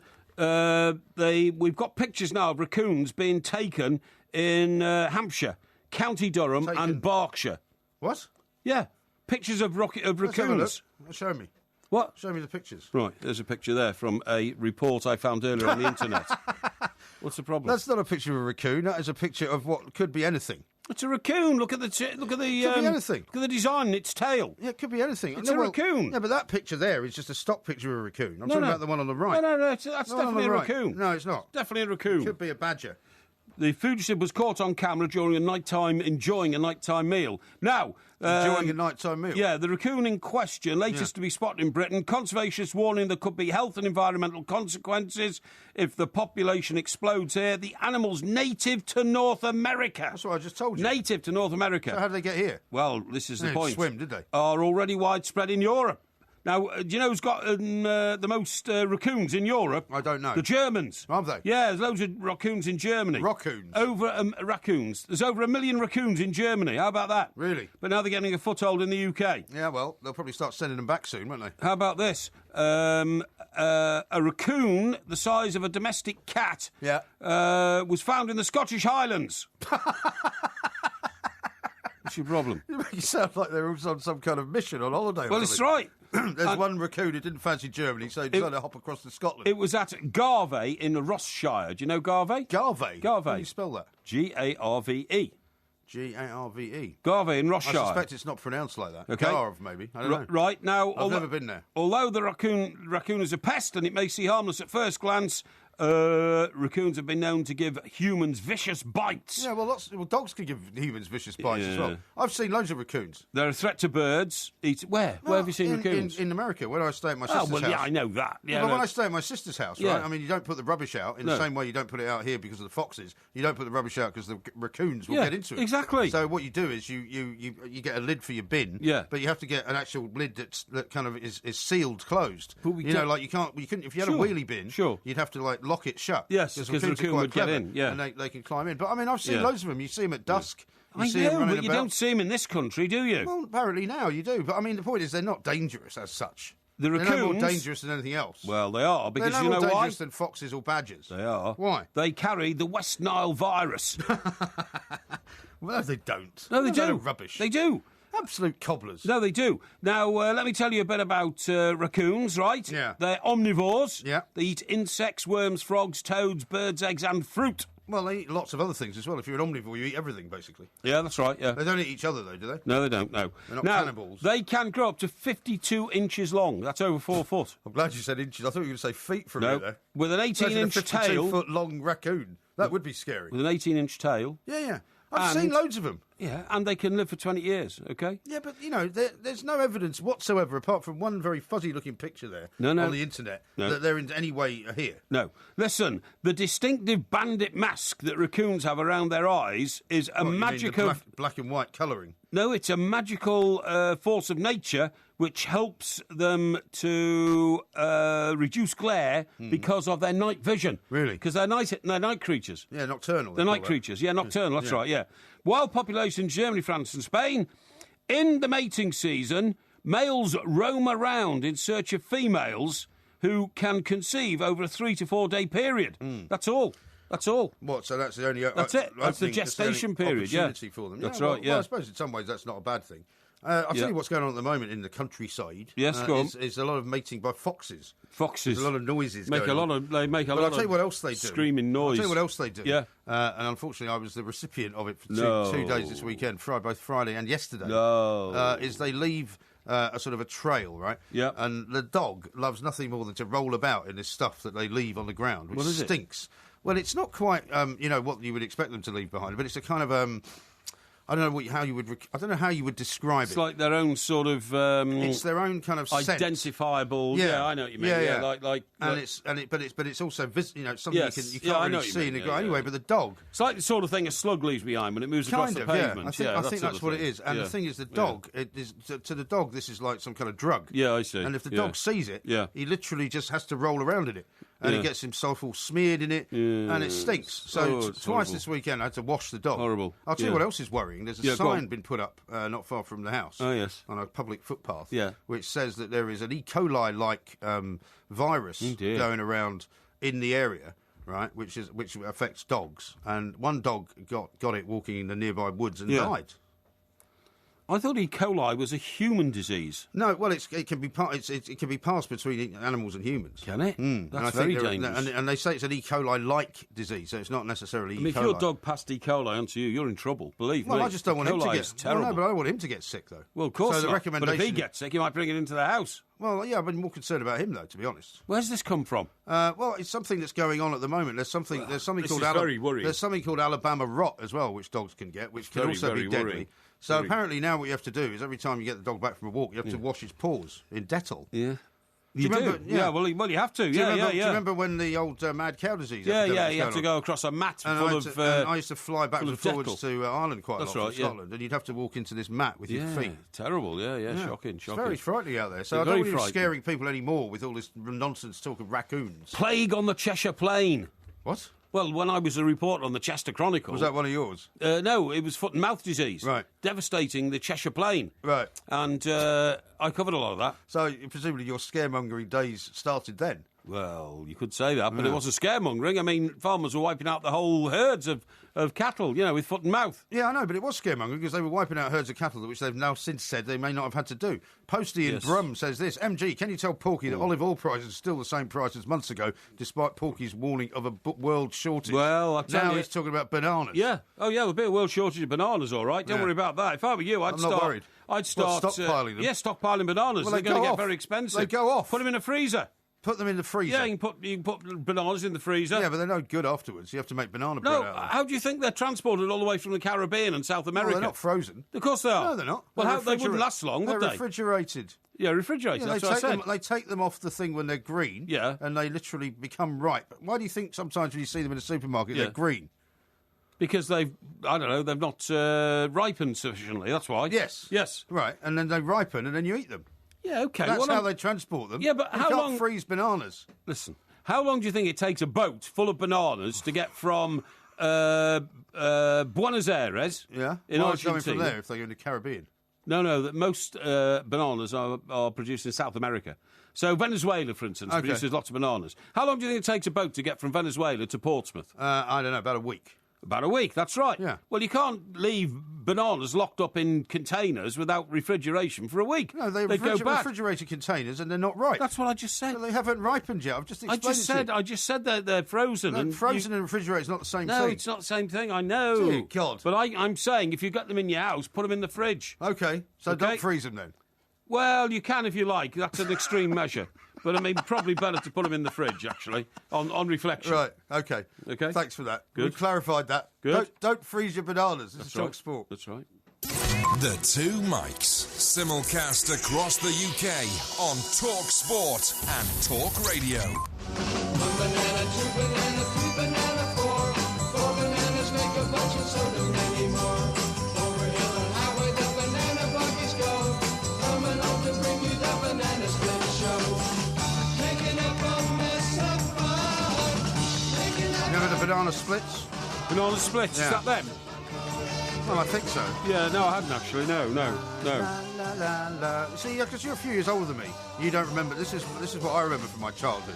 I don't remember they would that. have this show called the Banana Splits, and then they would have the wacky races, which would come on. Who used to host the Banana Splits then? Well, it wasn't really a Was show. it Tim? What's his name? Tim Rice. Tim Rice? No, not Tim Rice. Tim Brooke Taylor. I don't know. Tim Brooke Taylor, wasn't he in the Goodies? Yeah, he was in the Goodies, but that wasn't the Goodies. That was Banana Splits. But they used to have this. They would have the Pink Panther, and that would finish at the end, and they would have the Pink Panther driving away in a very snazzy car. Yes. But the Banana Splits were just the kind of. It was like the catch-all for all these different cartoons. I see. And I think it was on a Saturday. That's what I seem to remember. Yes. You're not interested at all, are you? Yes, I am. Of course I'm interested. I'm interested in everything you say. Are you? Particularly as we are just half an hour away. I'm interested in everything you say. Half an hour away or a little bit more to winners and losers. Now, listen, I'll tell you who's a winner here. Yeah. The person who buys this £20 million estate in Wiltshire. A lot of people... Is it in Wiltshire? Which is just... It's just in Wiltshire. I didn't think it was. I thought it was up north somewhere. No, I thought it should have been in Gloucestershire because it's part of the, that... is it near Strood? Yeah, what's that set called? The... What, the Cotswolds? The Chippenham set and all that. Yeah, Cotswolds and all that. But apparently it's... Chippenham's not that nice, actually. It's West Heselton, Yeah. property of multimillionaire Eve Dormer, Oxford-educated academic. Yeah. She's died and passed it on, £20 million. But I tell you what, if I had 20 million quid, or if I can borrow 20 million quid, I'm going to buy this estate, which of course includes a church. It's a whole village, isn't it? It's got a pub in it. Yeah, it's a 2,000-acre estate. It's got 21-bedroom hall. That's the main house. Yeah. But then 43 houses, a pub, restaurant, a petrol station, sports pavilion, playing fields, and fields of surrounding countryside. Okay. Yeah. Now, the main hall has been empty for 30 years. But why would you buy the whole thing? Well, I'll tell you why, because... so you could have a whole village to yourself? Yeah, you get a whole village to yourself, but the agricultural land includes 112 acres of woodland, and the total annual rental, and agricultural subsidy income is about $388,000. Right. Now, I think that's very, very good. Well, that's only if it's full of people, presumably. Well, no, the farms are always rented out, aren't they? You know what I mean? Yeah, but I mean, that's partly what caused the rental crisis in this country and abroad, in America, where you worked out on these principles that, you would get all this rental income coming in. Yeah. Like the bank said, we'll get all this mortgage income coming in, and then suddenly the property is defaulted on, you don't rent it to anyone, and suddenly you're in the brown stuff. No, this is long-standing rental income. Now, for instance, 388, right, so 3 times that is 1 million. Yeah. So it means it would take you 60 years to get your money back. 60? Yeah, that's pretty good, that. Well, you're not going to be around in 60 years. No, I know, but I mean, in terms of the estate, which you'd handle to somebody else, worth an awful lot more money then than it is now, you know what I mean? Who are you going to leave it to? You don't leave it to anybody. I mean, anyone? No, you don't leave it to anybody, I mean, necessarily. Well, you can leave it to me, I suppose. I wouldn't leave anything to you. Why not? Because you're a deadbeat bum. I'm the only one that's ever cared about you. This, what do you mean cared about me? You care about me? You go around. You just said to me you care about everything I say. Well, I care about everything you say. No, I was being ironic there, to be honest. I really was, yeah. Anyway, look, it's something we should look at, really, because what a thing that would be to have your own village, eh? No, I don't want my own village. No, you see, especially with your own interest. Pub. I don't want my own village. Your own I wouldn't mind owning a pub. Yeah, that might be good. This is Talk Sport. We are the Two Mics. UEFA Champions League football on Talk Sport. What a goal! goal! Tomorrow night from 7, join Mark Saggers for another nail-biting night of European football. What a finish! Don't miss uninterrupted full match commentary of Paris Saint-Germain versus Manchester City. And they've scored on the counter-attack, Manchester City! Then have your say after the final whistle in our post-match phone-in on the Sports Bar from 10. Perfect timing! UEFA Champions League football on Talk Sport.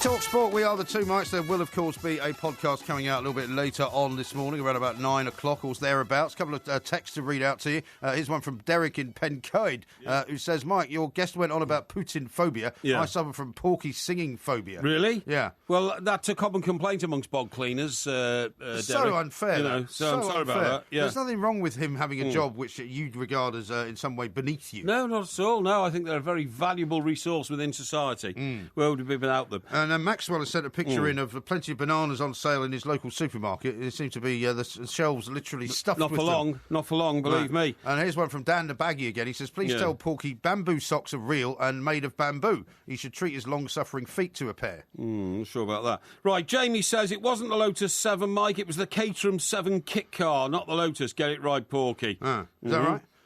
I'm prepared to bow to his superior knowledge. Actually, no, somebody else has tweeted since then to say, actually, it was originally called a Lotus 7. Thank you. So nobody's really... So there's some doubt about that. Yeah, so, Jamie, you know, you tried to correct me, but you correct me with wrong facts. So, listen, mate, stop being a juice head, OK? I've got more bad news for you, though. Oh, yes? Jill says this. The village for sale is West Heslerton in North Yorkshire. Right. I thought it was in the north of England. No, it's not. Why are you saying it's in Wiltshire? No. It's what I'm West talking about. Heslerton in North Yorkshire. No, there's only one village for sale for 20 West million. Heslerton, probably only done Oxford educated with full. Right. Here we go. It's North Yorkshire village, population 400. OK. Yeah, got so that. It's in North Yorkshire. It's in North Yorkshire. So what made you think it was in Wiltshire? I don't know. It's because you had the Cotswolds in your head, isn't it? No. I've seen another big mansion for sale, and I think it was in Wiltshire. And it was near Malmesbury. Malmesbury's a great place. Yeah, exactly. That's right. Yeah. Here's one from Roy. He says, if you freeze bananas, they actually ripen quicker and turn to mush. The reason they don't ripen en route is formaldehyde. Formaldehyde? What would they do? Inject them with formaldehyde? Well, maybe. Well, that's what they inject dead bodies with to stop them rotting. Maybe. Well, it's a preservative of some kind. Oh my God! I'm not going to eat a banana again if they've been injected with this formaldehyde. What do? Get a syringe and inject them through the skin? That'd be some job, wouldn't it? Formaldehyde injector for the banana shipment. Stuart says, can we implant the raccoon night vision into soldiers' heads along with the pigeon's navigation? We could have the ultimate soldier. Certainly could. You've got to have a bit of lateral thinking like that. Yeah. Now then, what have we got here? I've got one. Are you going to read one out? No. Oh, I thought you might be reading out another tweet. One. Yeah, go on. You were trying to look for one that was complimentary, were you? No. You'll struggle. No, I just... here we go. Yeah. Typical Porky defending rich, greedy people, avoiding paying much-needed tax. He's got the morals of an alley cat. Yeah. Hashtag man of the people. Yeah, well, I mean, I only believe in freedom and democracy, that's all. Yeah. Okay. FC says, I'd rather hear the Dickies version of Banana Splits. That said, I'd rather hear the Dickies version of Paranoid by Black Sabbath. Yeah. I can't say I've heard either of those. I haven't either. Right, another one here from a guy called the True Abbots. That last one, by the way, which was attacking me was from a guy called Rob. But this one from the True Abbots, it's True Abbots Ale, actually. It says, typical Porky, back the Russians and the tax dodgers, man of the people, don't make me laugh. Planky Parry. That's a bit harsh. Now, talking of Russians, right, did you see that story this weekend about Maria Sharapova? You know how you've always been making fun of me for my stamp collecting days? Not that it was a very large part of my childhood, but I did it for a while. Yes. Apparently stamp collecting is now one of the most trendy things to do. What is? We were talking stamp collecting. Rubbish. Maria Sharapova, right, often talks about her stamp collection. Oh, yes. Former French President Nicolas Sarkozy and Ronnie Wood. Apparently is amongst these are all people who have got leading stamp collections. How many different hobbies and occupations has Ronnie Wood got? You know, I'm told that he's a world-leading artist. He is a very good artist. I'm told that he is a very good artist. You know, that he cooks a lot or something. Yeah. You sure that's not Robert De Niro? That's definitely not Robert De Niro, no. I'm seeing an image here of a Chelsea fan outside Chelsea. It's and he a looks punter talking terribly about like Chelsea. Robert I'll De tell you what, Niro. I'll see if I can One of our internal monitors. I'll see if I can screen grab it next Yeah. time he's on. Yeah, Tell me exactly. next time he's on. It's definitely not Robert De Niro. Yeah, looks All like right? him. Anyway, and, she's been collecting stamps since she was a child. Oh, I can see it now. You know, there's Maria Sharapova. She's warming up for the US Open final. Well, what? You And mean when she gets back from the when drugs she gets ban? back from the drugs ban. Yeah. And there she is the night before, and she says to her collection of 30 aides, you know, and a bank manager who looks after a £45 million pound. Well, the guy from Panama. Yeah, that's right. Who looks after a £45 million fortune. Yeah, yeah. Oh, I tell you what. Before I go and play the US Open final tomorrow, I think I'd like to have a little look at my stamp collection. Oh, maybe. So let's get it out of the cupboard. People do have hobbies. Oh, you know? look at my penny black. Isn't it nice? People do. You know? People do have hobbies. You know, I mean, you're the only person that doesn't have a hobby. Rubbish. You don't have a hobby, do you? What? You don't have a hobby. I do. What is it? I study my journals. That's not a hobby. That's to do with work. Well, something a to do hobby with is it. something which is outside of your general working environment and something that you do in your spare time which you enjoy. All right. The only thing you do is drinking. Oh, no. That's very unfair. I don't drink. I'm not drinking at the moment. No, I know you're not drinking at the moment. I've decided but your that, only hobby, if I was to describe your hobby, it would be drinking, weeks. Wouldn't it? What? It would be drinking. No. Socialising. I like a bit of socialising. You don't like socialising? No, I don't like socialising, actually. That's true. I like socialising with myself, if you see what I mean. Yeah, well, you're the only one that does. I don't mind going out and, having some lunch or something like that. Well, the thing is, the only way you can be absolutely sure that you enjoy the company you're in is to be on your own. Yeah. Because otherwise you might saddle yourself with company that is not, well, I'm sure people say the same thing. Stimulating. How about this from David in Notts? It's a size 36, Porky. Yeah, and what size is the other leg? This is a great show as always. Well done. Oh, I'm bent up double here with laughter. Now then, I tell you what I want to talk to you about. What? What I was going to talk to you about during the course of the evening was if we do send astronauts to Mars. Yeah. Oh, I watched The Martian at the weekend. Oh, did you? Any good? Yeah, very good. Yeah? Yeah, very good. Sorry, with The Martian, what's that? The Martian is that movie with Matt Damon.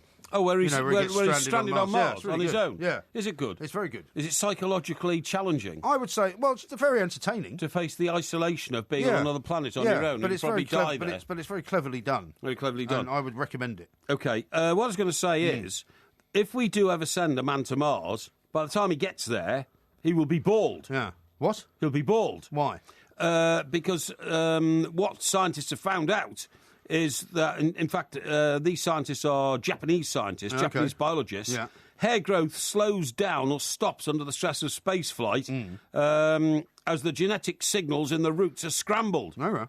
And if we ever sent a man to Mars and he stayed there for any period of time, he'd come back bald. Yeah, that didn't seem to work for any of the people that went to the moon, though, did it? Well, the moon's different. The moon's only 4 days away. Mars is 6 months away. Well, in this movie, when they talked about launching the rescue squad from Earth, they said it would take them 4 years to get there. 4 years? Yeah. To get to Mars? Which is one of the reasons it's why it's such a frightening situation. Well, there you go. Because he says that, if they can't get here for 4 years, I've got enough food, the heating doesn't work because he can't drain his battery by putting all the heating on. It's fascinating. So 4 years, apparently, is how long it would take. Doesn't have to do a bit of recycling or something? Well, not only that. Well, I don't want to give away the plot. No, but, he has to do a whole number of things in order to kind of manage to maintain his survival. And does he survive? I'm not going to tell you the end of the film. I want to know. I'm not telling you. Well, that'll make the difference between me going to see it and not seeing it. Where did you see it? I don't care. I saw it on TV. On TV? It wasn't on TV, was it? Yeah, it was on Amazon. One of these pay channels. You get paid to watch movies on TV. Did you not know that? Now, the bald spaceman theory comes from...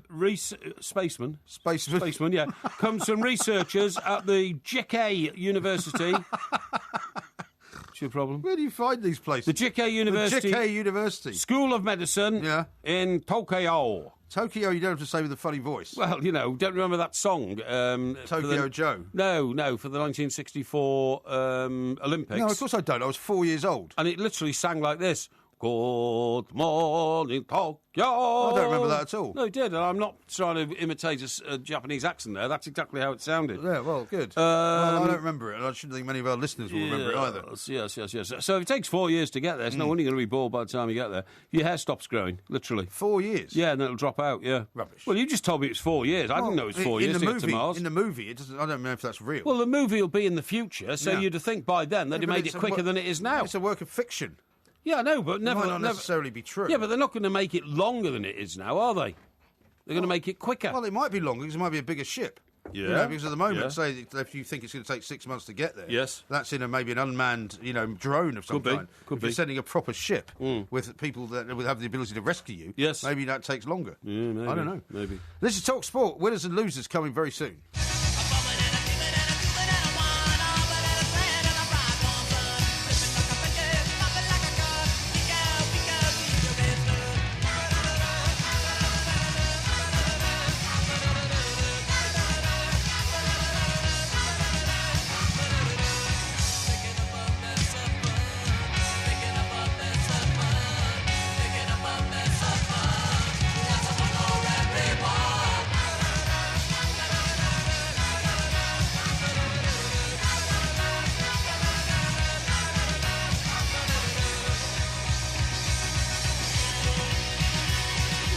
Talk Sport with the two mics. I'm sorry for the slight delay. Porky's just entered the studio wearing a pair of tinfoil trousers, the like of which I've never seen. You look like some kind of aging. The show. Yeah, I know. You look like some kind of aging punk rocker. No, this is the latest in fashion. Well, is it not a bit hot? No, they're great. They're great. It makes me feel liberated. Really? Yeah. Well, they're very noisy though. No. On the radio. Well, I'm going to tweet out a picture of you.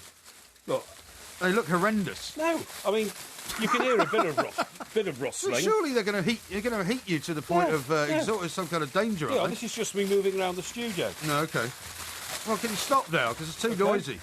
No, I'm going to tweet out this picture of you wearing tinfoil trousers. Actually, it's not. To be honest, actually, they look better on you than the trousers you're currently wearing. Yeah, those purple trousers that you wear. See, it's my new fashion sense. Yeah, right.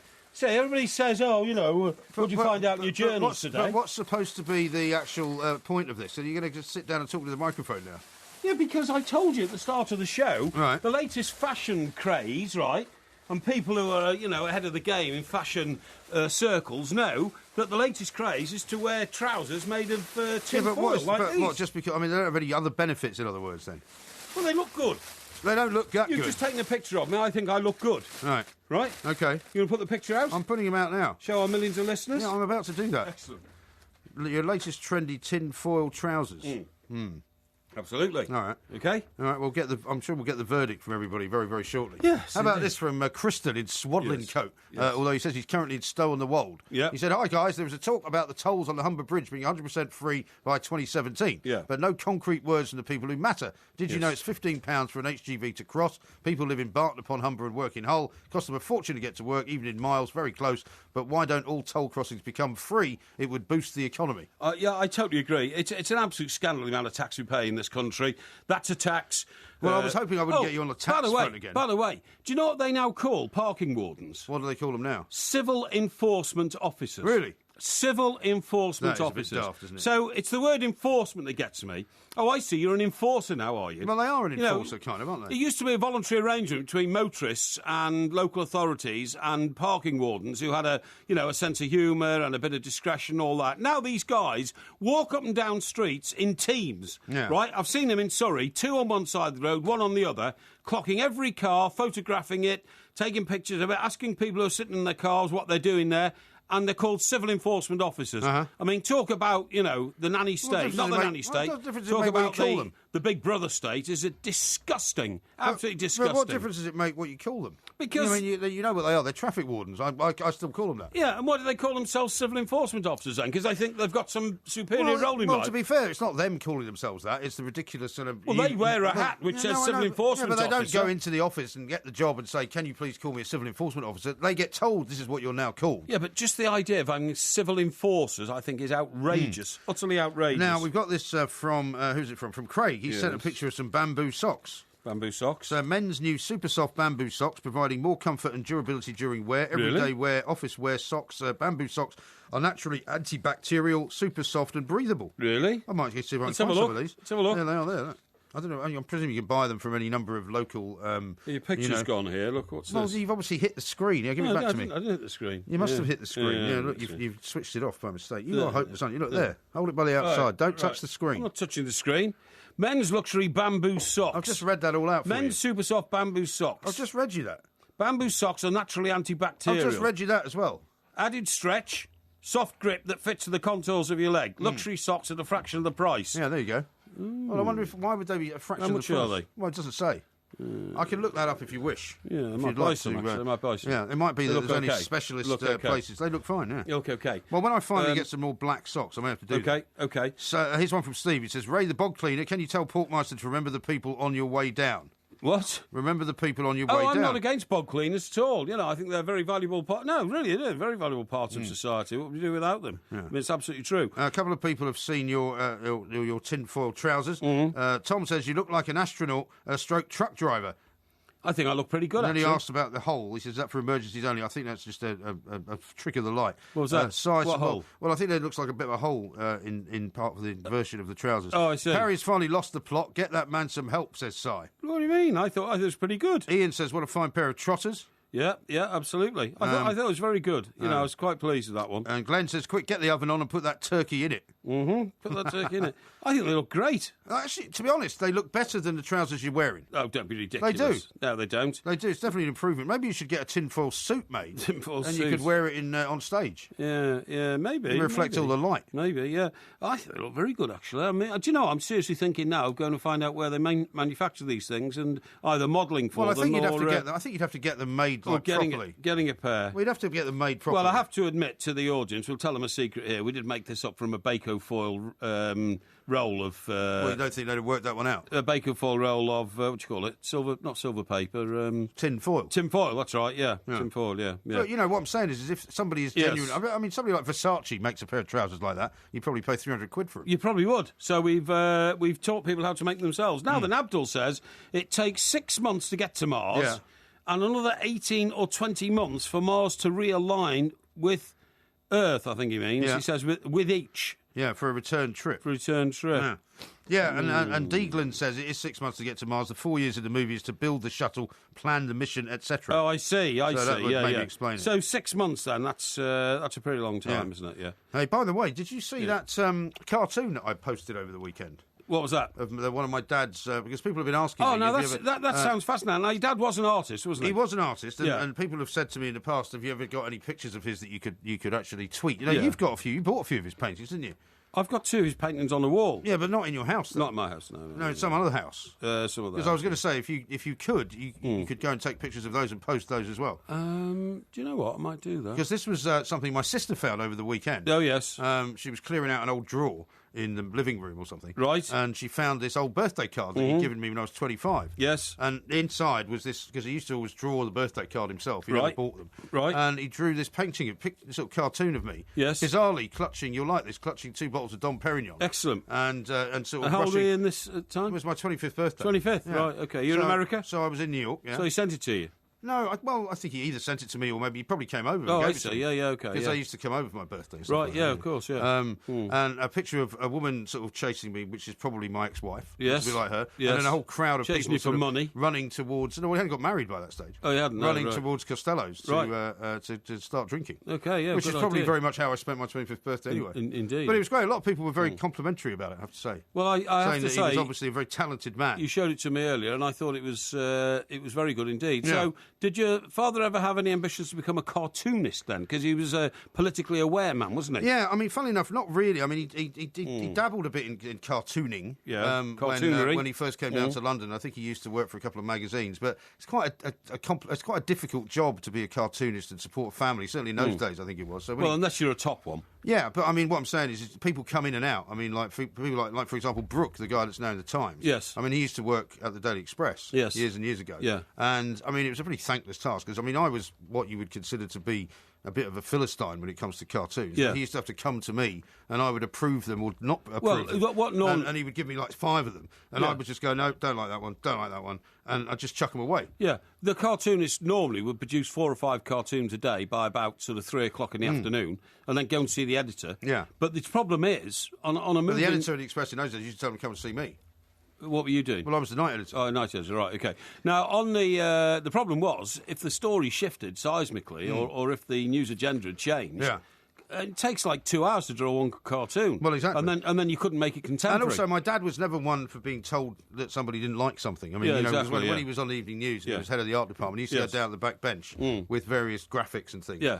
And sometimes he would get into rows because he was a bit of a mouthy guy. Yeah, he was, yeah. And so whoever was the night editor would say something like, oh, yeah, I quite like this one. Yes. And he used to say things to him like, well, how would you know? Yes. I mean, that's the kind of attitude he had, you know. So I don't think cartooning and being at the behest of somebody else was really for him. No, right. Yeah, so, no, I'm sure you're right. But he always painted, and then when he retired, he just he drew, you know, and he painted for the rest of his life.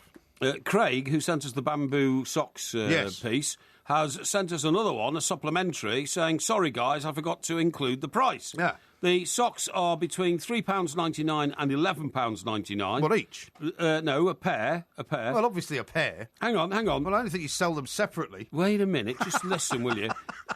No, you idiot. Right. How much are those socks? $3.99 each. No, it says... Well, I've got 3 feet, so I'm going to take 3. It says pairs of men's luxury bamboo super soft fine antibacterial socks, sizes 6 to 11. Yeah. £3.99. Well, that wouldn't fit you then. To $11.99 with free postage. I don't understand that. Why a discrepancy of £8? Well, maybe it depends on whether they're pure... $3.99 to $11.99. Well, maybe it depends on whether they're pure bamboo or whether they're mixed. I don't know. You can get anything but pure bamboo. Well, you could get a cotton mix, can't you? Yeah, right? yeah. Do you know what I'm talking? You're not listening. Yeah, to me, I am. I'm studying. So, like, what else for example, if you buy cotton mix socks, which I don't, by the way, yes, because I don't like polyester of any kind. No, I don't either. They're slightly cheaper than pure cotton, aren't they? Well, by the same token, I buy pure wool socks. Do you? Yeah, pure wool. Yeah. Yeah, but pure wool socks also come in a variety of prices depending on what kind of wool. They do. Yes. Because if you buy like cheap wool socks, obviously they're more cheap than the expensive ones. Somebody here is suggesting, why don't you put tinfoil around your face, Porky? That would definitely help your looks. Yeah, that's and very nice, one here from Bill says tinfoil pants. Porky is open to lightning strikes. Yeah, absolutely. And one from Graham in Stockport. There was a cowboy who wore a pair of those tinfoil trousers. He got done for rustling. He got done for rustling. I like that. Yeah, I do like a joke. Yeah. Now I hope you're ready for winners and losers because it's coming up next. Make sure you're ahead of the game and listen to Kick Off on Talk Sport with 888 Sport. Bet you can. Tonight from 7, you get in-depth analysis, heavyweight pundit opinion, and outspoken fan reaction on the nation's most passionate pre-match football forum. You won't miss a trick, flick, or kick of any of the action. Plus, hear the latest form and odds ahead of all the matches that matter from 888 Sport's On The Ball Bet Spurt. Kick Off, weeknights from 7 on Talk Sport with 888 Sport. Bet you can. Please gamble responsibly. When a punter takes the tumble as a fool, it won't make the blindest bit of difference to my walls. No red wine marks, no craft beer stains. With diamond paint by Dulux Trade, my pub stays as pristine as the day it was painted. La, la, la, la. With new stain repellent technology in diamond paints by Dulux Trade, liquid stains become droplets that just wipe clean without scrubbing. Use it and your clients will be singing your praises. Pick up a tin at your local merchant. Dulux Trade. It's your reputation. Roll up, ladies and gentlemen, and prepare to be amazed and astounded by Colin Murray's Carnival of Curiosities, featuring a feast of fascinating facts and a farrago of fiendish falsehoods to untangle from the tantalising truths, as Mr. Murray delights and astonishes you with his assortment of amicable acquaintances. Don't miss Fact or Fiction, every Thursday morning from 10 on Talk Sport, with Regain for Men Extra Strength Scalp Foam, scientifically proven to help stop and even reverse hereditary hair loss. Contains minoxidil. Always read the label. The Two Mics, simulcast across the UK on Talk Sport and Talk Radio. And now it's time for the winners and losers.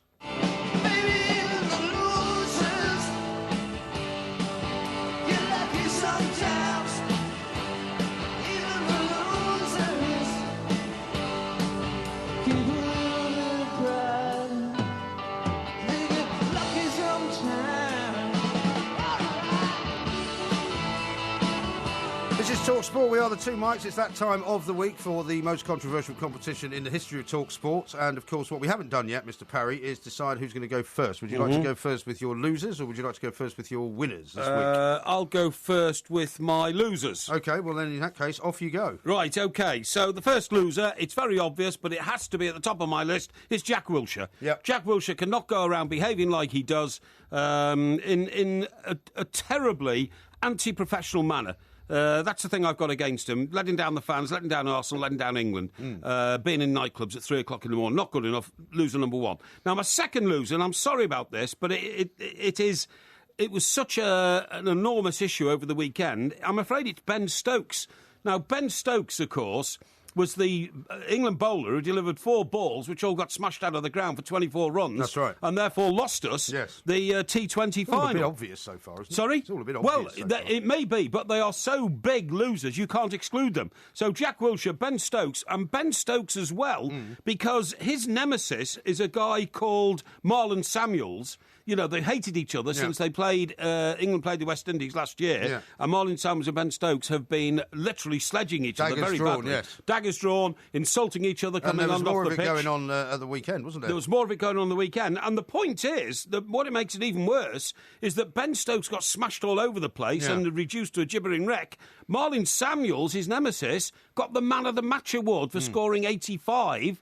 And winning the trophy for the West Indies. Yeah. So that's a massive loser in Ben Stokes, I'm afraid. Well, to be honest, both of those I would have been part of my losing contingent, but I should change mine just in order to make things fairer for you. Well, it was a bit unfair then to call Jack Wilshere very obvious, wasn't it, if he was already on your list? You see what I mean? Well, I just think the way you presented them has been obvious. No, it's not. It's not. Jack Wilshere has really let an awful lot of people down. And my third one, right...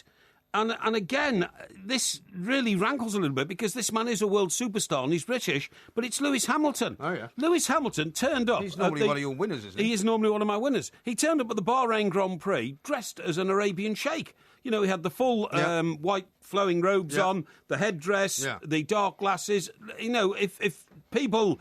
didn't know it was Lewis Hamilton behind those sunglasses and all that, they would have assumed he's a member of the ruling royal family. Yeah. Now, what happens then is he gets in his car and he's completely lost his concentration on the fact that he's in a race, but not a fancy dress competition, and he loses out to Sebastian Vettel at the first bend, and therefore gets himself... crashed, didn't he? Well, he didn't crash. Somebody crashed into him. Well, he crashed. Sorry, he lost not to Sebastian Vettel, to his teammate.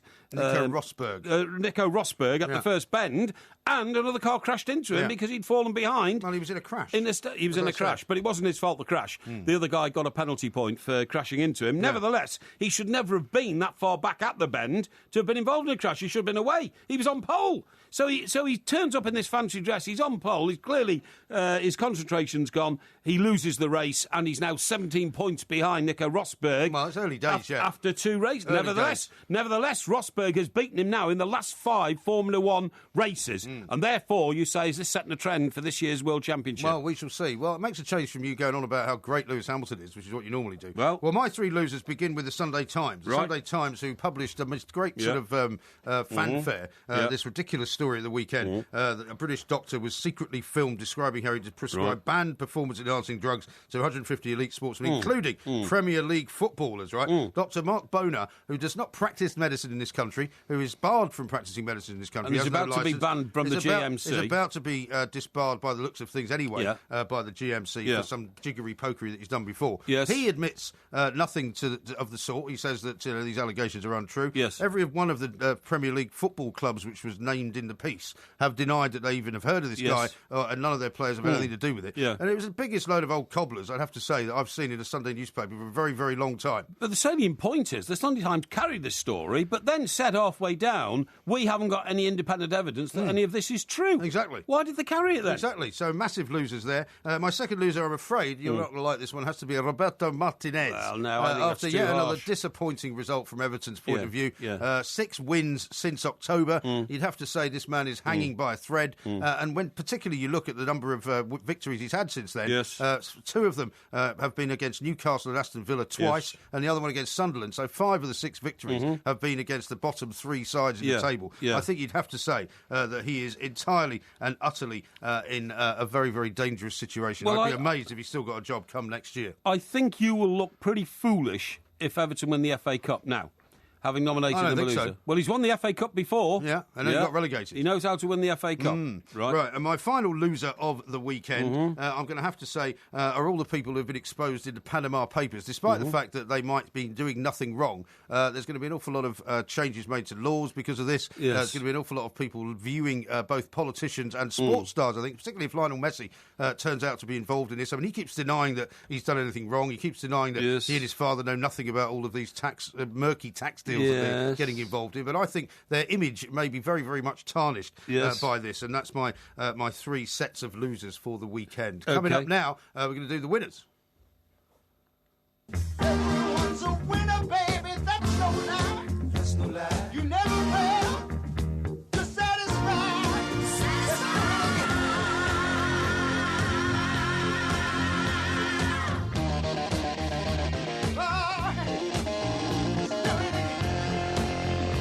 Now it's my turn to go first with the winners, and my first winner is Wes Morgan, the captain of Leicester City, right? Not only does he come off his sickbed to play, but he scores his first goal of the season for Leicester in a crucial game, which they had to win in order to remain with a massive lead at the top of the table, 1-0 over Southampton. Not sure if you predicted that, but apparently they've also hit a Premier League high. They've scored in 29 games this season. Yes. And if you ever wanted a guy to be sort of, the shining light when things are not going particularly well, when there's a lot of pressure around, the captain steps up to the plate and scores the winning goal. I think that tells you everything you need to know. Another goal scorer is my second one, and that's Anthony Martial, who scored the winning goal, of course, for Manchester United against Everton. Yes. And the reason was that 1,000th goal that Manchester United had scored at Old Trafford, and they're the first Premier League club to have scored 1,000 goals at their home ground. Right. What do you think of that? That's and my third winner, I'm going the other way on your Ben Stokes conversation, because rather than being negative about England, I'm going to be positive about sport. And I think the idea that Carlos Braithwaite scored 4 sixes in 4 balls off Ben Stokes to win the World Cup is one of those fantastic moments in sport. And I think one of those amazing things that somebody like him had done. So as much as you want to denigrate Ben Stokes for what he did, surely it's better to congratulate Carlos for doing that for the West Indies and winning them the World Cup, which I think was tremendous. Yeah, but you putting him up as a winner just emphasises what a loser Ben Stokes was. He lost 4 consecutive balls. Yeah. I mean, what I'm saying is the reason I nominated him a loser is because he couldn't change his style after the first, the second, the third. Yeah. They kept getting knocked out for 6 and he couldn't just change it. That's easier said than done, and I'd rather celebrate the winner than denigrate the loser. Well, there was a loser in the situation. You have to denigrate losers because this is what the competition's all about. The competition's about winning the World Cup. Nobody remembers who came second. Winners and losers competition. I see. About, yeah. And by the way, 2 of your losers were completely amorphous subjects. One was a country, Panama, and the people there. No, the people who are subject to the Panama Papers revelation. And the second one was amorphous. It was a newspaper, the Sunday Times. Yeah. Did you not do butter once as a winner? Odd choices, sorry? You did butter once as a winner. I don't remember that. Yes, you did. Right, I'll get on with my winners, right? Yeah. Right, my winners are, and they're very good ones, I think, I really do. First of all, I'm going for the West Ham footballer Payet, right? Payet. Payet. What's his first name? What do you mean? What's his first name? You know what his first name is? You don't know, do you? Of course I know his first name. Is it? Well, I'm not going to get into that. All right. I'm not going to get into it. What am I going to prove to you, have I? Well, it just means you've done some research. No, don't worry, I've done the research. Okay. The thing is, the reason I'm nominating Payet, because that's all he's known as, really. Payet, yeah. He is. Dimitri Payet, all right? Okay. But, I mean, he's known as Payet. All right. Well, I don't have to answer every question you throw at me during winners and losers. I don't know why you get so worked up. Just to distract the audience. Right, Dimitri Payet, scored the most perfect free kick I have ever seen. Okay. There was a 7-man wall in front of him. That's how many players Crystal Palace put up in an attempt to stop the man because they knew he was lethal with the free kick. What did he do? He just didn't worry about it. He put it up high to the right. Right in the top right. That's really the best free kick you've ever seen. It's the best free kick I've ever seen. It was unbeatable. The goalkeeper didn't matter where he would have stood. He'd never have got it because it went up so sharply, came down so sharply, and entered the place in the goal, which is impossible to defend. What, the net? Well, from the goalkeeper's perspective, top left-hand side, up near the joint of the bar and the crossbar. It was a brilliant free kick, the best I've ever seen. Okay. He's got to be my number 1 winner. My number 2 winner, right, is a football event that happened over the weekend, which many people didn't cotton on to, but I did because I am a man of the people and therefore I look at everything. And it was, in fact, Barnsley who won the Johnson's Paint Trophy final at Wembley. Yes. It was a magnificent performance because Barnsley had been struggling so badly in the early part of the season. They've now pulled themselves together. But the real hero here was Paul Heckingbottom, who is the caretaker manager for Barnsley, because they've had a torrid time off the field. Have they? He has taken them to Wembley, won them a final of the Johnson's Paint Trophy, and they even came from behind to win it. They were 1-0 down at half time, but they got that back, and it was very. What was the score then? 2-1? It was 3-2. 3-2 in the end. 3-2 in the end. So and my third winner. Funnily enough, I saw some footage earlier in the day of the Barnsley fans making fun of Oxford. Did you exactly, see that? I did. Lying on the ground, I did. And all rowing and saying that's the only thing you're good at is rowing. They talked about the boat race, of course. Yes.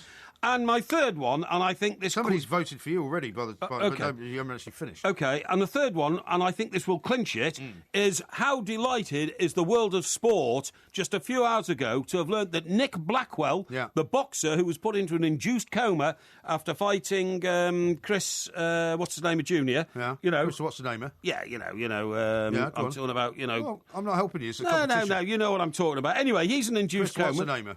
Don't be silly. You know exactly what I'm talking about. So he's in an induced coma. Yeah. He's brought out of the coma just a few hours ago. Yeah. Just a few hours ago. And we're told he's in good health, that there hadn't been any permanent damage. And in fact, what they thought was bleeding on the brain was not bleeding on the brain. It was bleeding on his skull. Oh. Which is. Well, maybe they shouldn't have put him in a coma then. Well, they had to protect him. So that's brilliant news. And of course, his opponent has issued a tweet message. His opponent? His opponent, Chris, yes. what's his name? Chris, what's his name? Yeah, you know what I'm talking about. Yeah, I do. Well, I'm not going to answer all your stupid questions. We know exactly who we're talking about here. and has said, get well soon. Yeah. Because, I'm delighted, Bro, he called him, Bro. And I'm coming to see you in hospital. So I think that is such a heartwarming one. Really? That, to me, is the absolute winner. Is it? I think. Okay. Brilliant. Yeah. Thank you very much indeed. That was winners and losers. Go to the two mics. I've put the tweet. I will pin the tweet actually at the top. Eubank, by the way. Eubank Jr. Well, I'm not going to let the competition go with you saying you don't even know who you're talking about. Well, Chris Eubank Jr. Chris and Pyatt, Well, I'm sorry, Dimitri Pye and Chris Eubank Jr., people knew exactly what I was talking about. It's only when you tried to ask stupid questions why you get so worked up. to deflect it that I get annoyed. Oh, OK. I don't know why you should get so annoyed, just because you're losing by 8.5 to 4.5. This is Talk Sport. The Two Mics, simulcast across the UK on Talk Sport. On Facebook and on the Two Mics Twitter. Yes. Also, it will be, of course, Porky Vision Yes. on Wednesday. I watched a bit of May Gray, actually, at the weekend as well. I did. I watched the first one on the old ITV player. I did as well. And you know what I thought my immediate sort of reaction go to on. it was? I could sort of talk around it and watch it and not... it wasn't one of those things I found I had to absolutely concentrate on. No. Which tells me it's not that good. Well, the plot was drawn out. It was long drawn out because they identified the killer early on in the programme. Oh, did they? Yes, they did, yeah. Oh, that's true, yeah. Well, except I don't know if it was him, though. Well, it was him. I knew it was him from the start. Well, hang on, I mean, I haven't finished it yet. I haven't finished the series. I mean, isn't it... Oh, no. They did him in... It was a one-episode programme, and at the end he admitted it. But the reason they got him was because he never asked why the police had come to his house to question him. Right. Until they said, I think you better come down the station. He said, what for? Why have you come here today? Oh, yeah, and his mother came down. And his mother came down and everything, yeah. So, but do you know the main problem with May Gray starring Rowan Atkinson? Yes. You keep expecting him to do something funny. Exactly. You keep expecting him to either do a Mr. Bean impression, or you expect him to suddenly pull out a gun where the bullet chamber drops out of it, like in Johnny English. Yeah. Because even though he's looking solemn, he does that when he's being funny as well. Of course he does. And to have him playing a straight detective, sort of probing the mind of a killer and all that kind of stuff, just didn't come off. No. I'm sorry. Every second I was waiting for Rowan Atkinson to do... I mean, think of the things we've seen him in. Blackadder. Yeah. Johnny English. Yeah. Those Barclaycard adverts, remember, which are very funny. Well, the one's now for Snickers, I think. Snickers he does now, and he goes crashing through the roof and all that. Have a Snickers, better, and all that kind of stuff. Yeah. And the only thing we ever know him for is for ribald humour. Ribald humour. Yeah, ribald humour. And so how can you possibly take him seriously? I mean, I think it's a great attempt for him to establish himself as a straight actor, but he never will be. Do you know why? He has got the most rubbery face in the world. He has. His eyes, his lips, his chin, his ability to wiggle his nose around. And every time you look at him, you're used to interpreting a message from Rowan Atkinson's face. Yeah. And so you're trying to work out when he's a deep-thinking policeman, what bit of humour is this? Yeah. That's what I thought. I definitely agree with that. Yeah. Now, why are we playing Elvis then? Right, I'll tell you why. Because new evidence has come to the fore. In fact, new pictures and everything of the famous meeting between Elvis and President Richard Nixon. Do you remember? He went up there and asked for an FBI badge. Yes. And when he got there, they said he couldn't give him one, but they gave him a drugs enforcement badge. Right. But what is interesting is a new publication in America has revealed this. Elvis actually wrote a letter to the president, OK? Yeah. And they've got a picture, if you look there in that bottom left-hand corner there, they've got a picture of the envelope. And Elvis's writing is like that of a sort of 10-year-old schoolboy. Oh, it is, isn't it? Yeah. It's scrawly, scribbly, it's spidery, and it says to the President of the United States or something like that. And what happened was... Private and confidential. Private and confidential, yeah. So he gets into a stretch limo, But I suppose if he was somebody like Elvis, I mean, he was singing from a very early age. He didn't have much of an education, probably, did he? No, he didn't, no. It says Washington Hotel, private and confidential, attention President Nixon, via Senator George Murphy, from Elvis Presley. And it says, this is the President of the United States. Is it not George Mitchell was meant to be, is it not? No, George Murphy. Oh, OK. And it says, he's written on the back of the envelope, phone me. Right, this is an instruction to the President of the United States.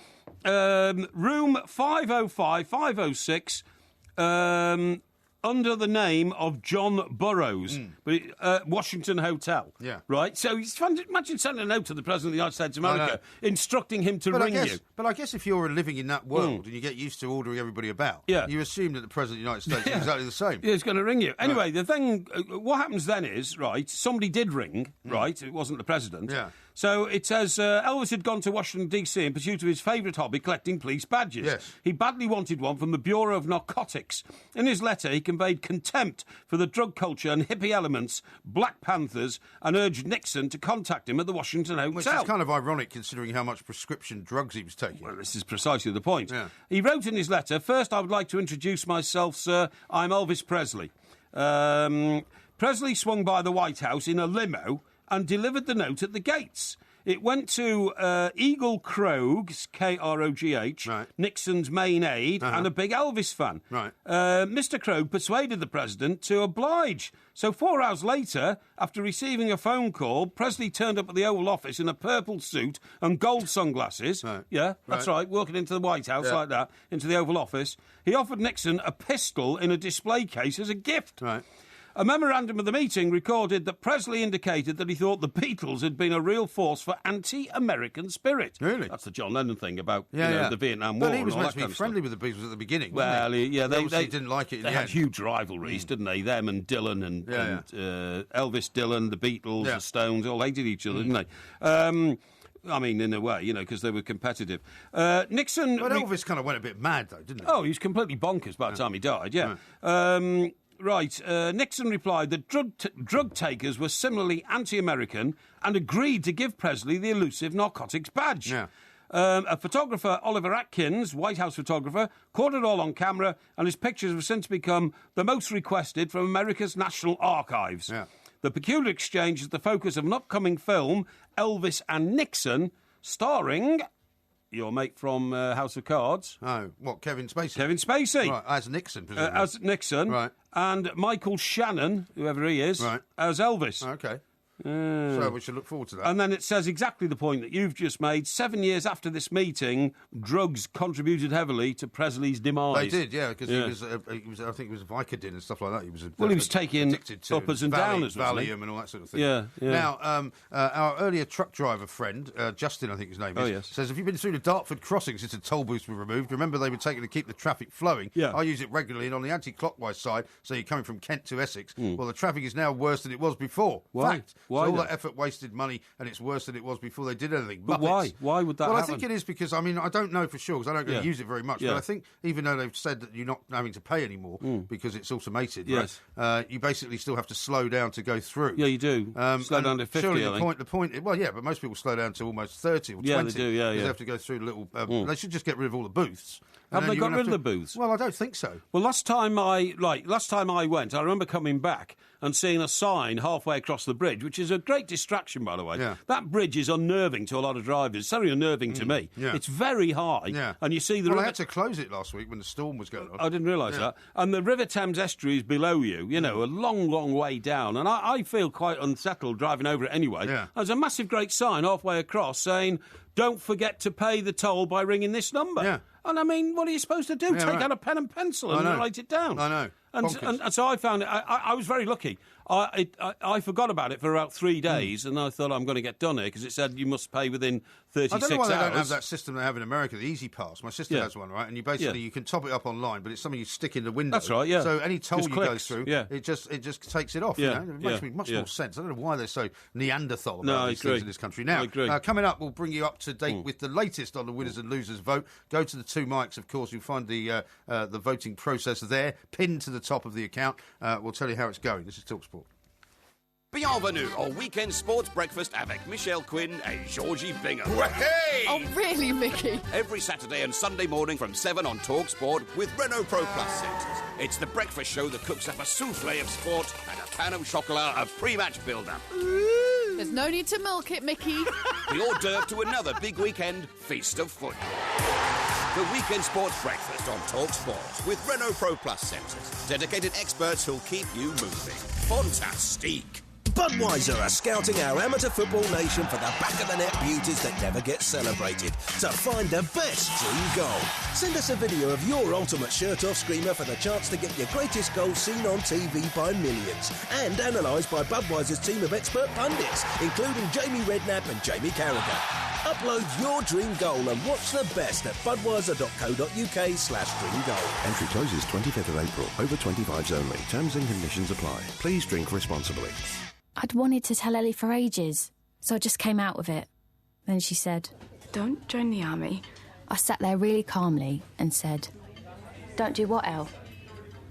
Don't leave this place? Don't make a difference in the world? Don't find out what I'm capable of? Don't become a better me?" Then she gave me this stupid smile.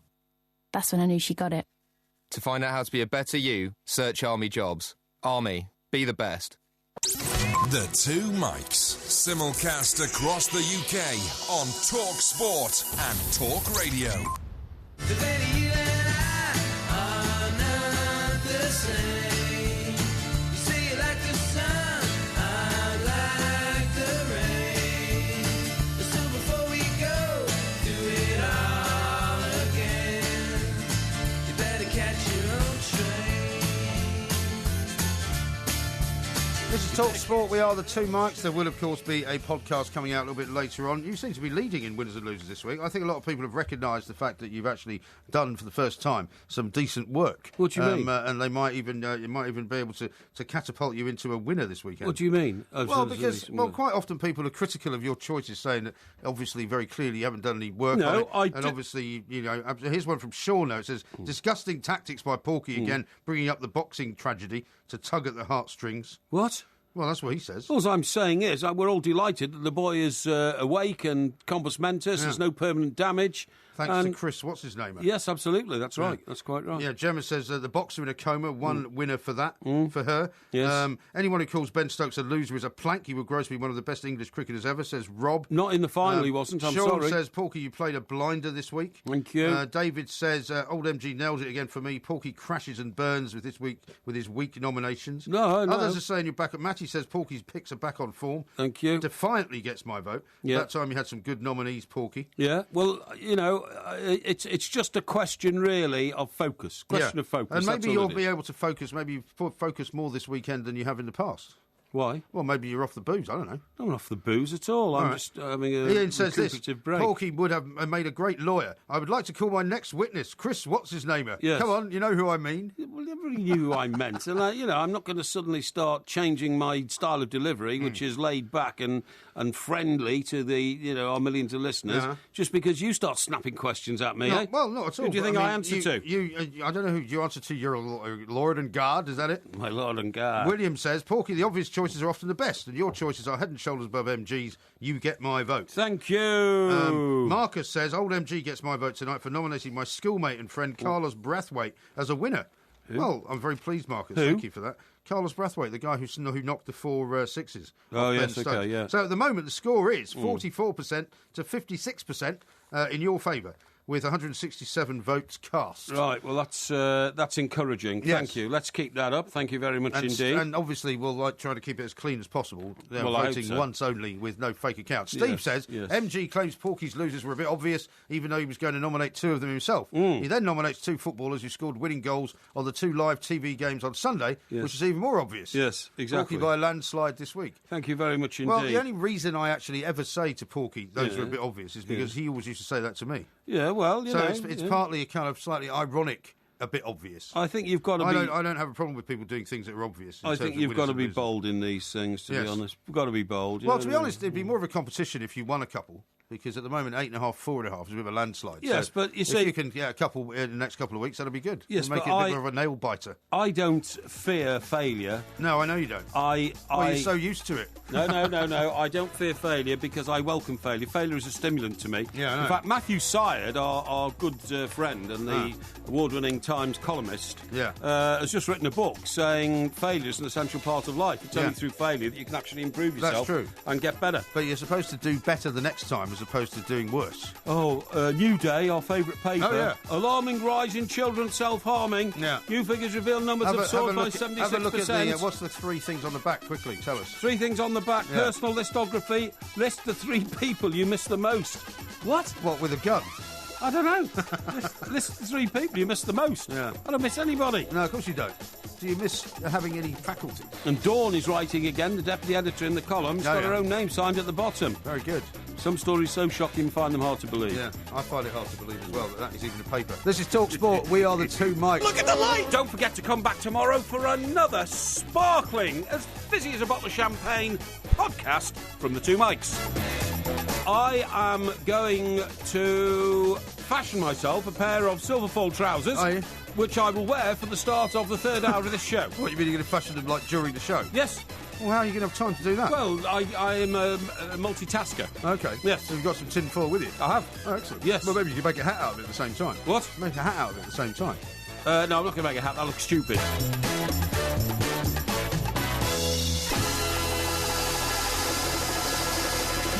Her name was Griselda. Griselda? But I used to call her Grizzly, and she didn't like it. If you love the 2 Mikes podcast, you'll love the live show. Weekday overnights from 1am on DAB Digital Radio and 1089 and 1053 AM and via the TalkSport app. TalkSport, your Premier League station with exclusive commentaries every weekend. What an absolute corker! TalkSport. There's 1 million Parrys in Wales alone. Dear me, what a terrible thought.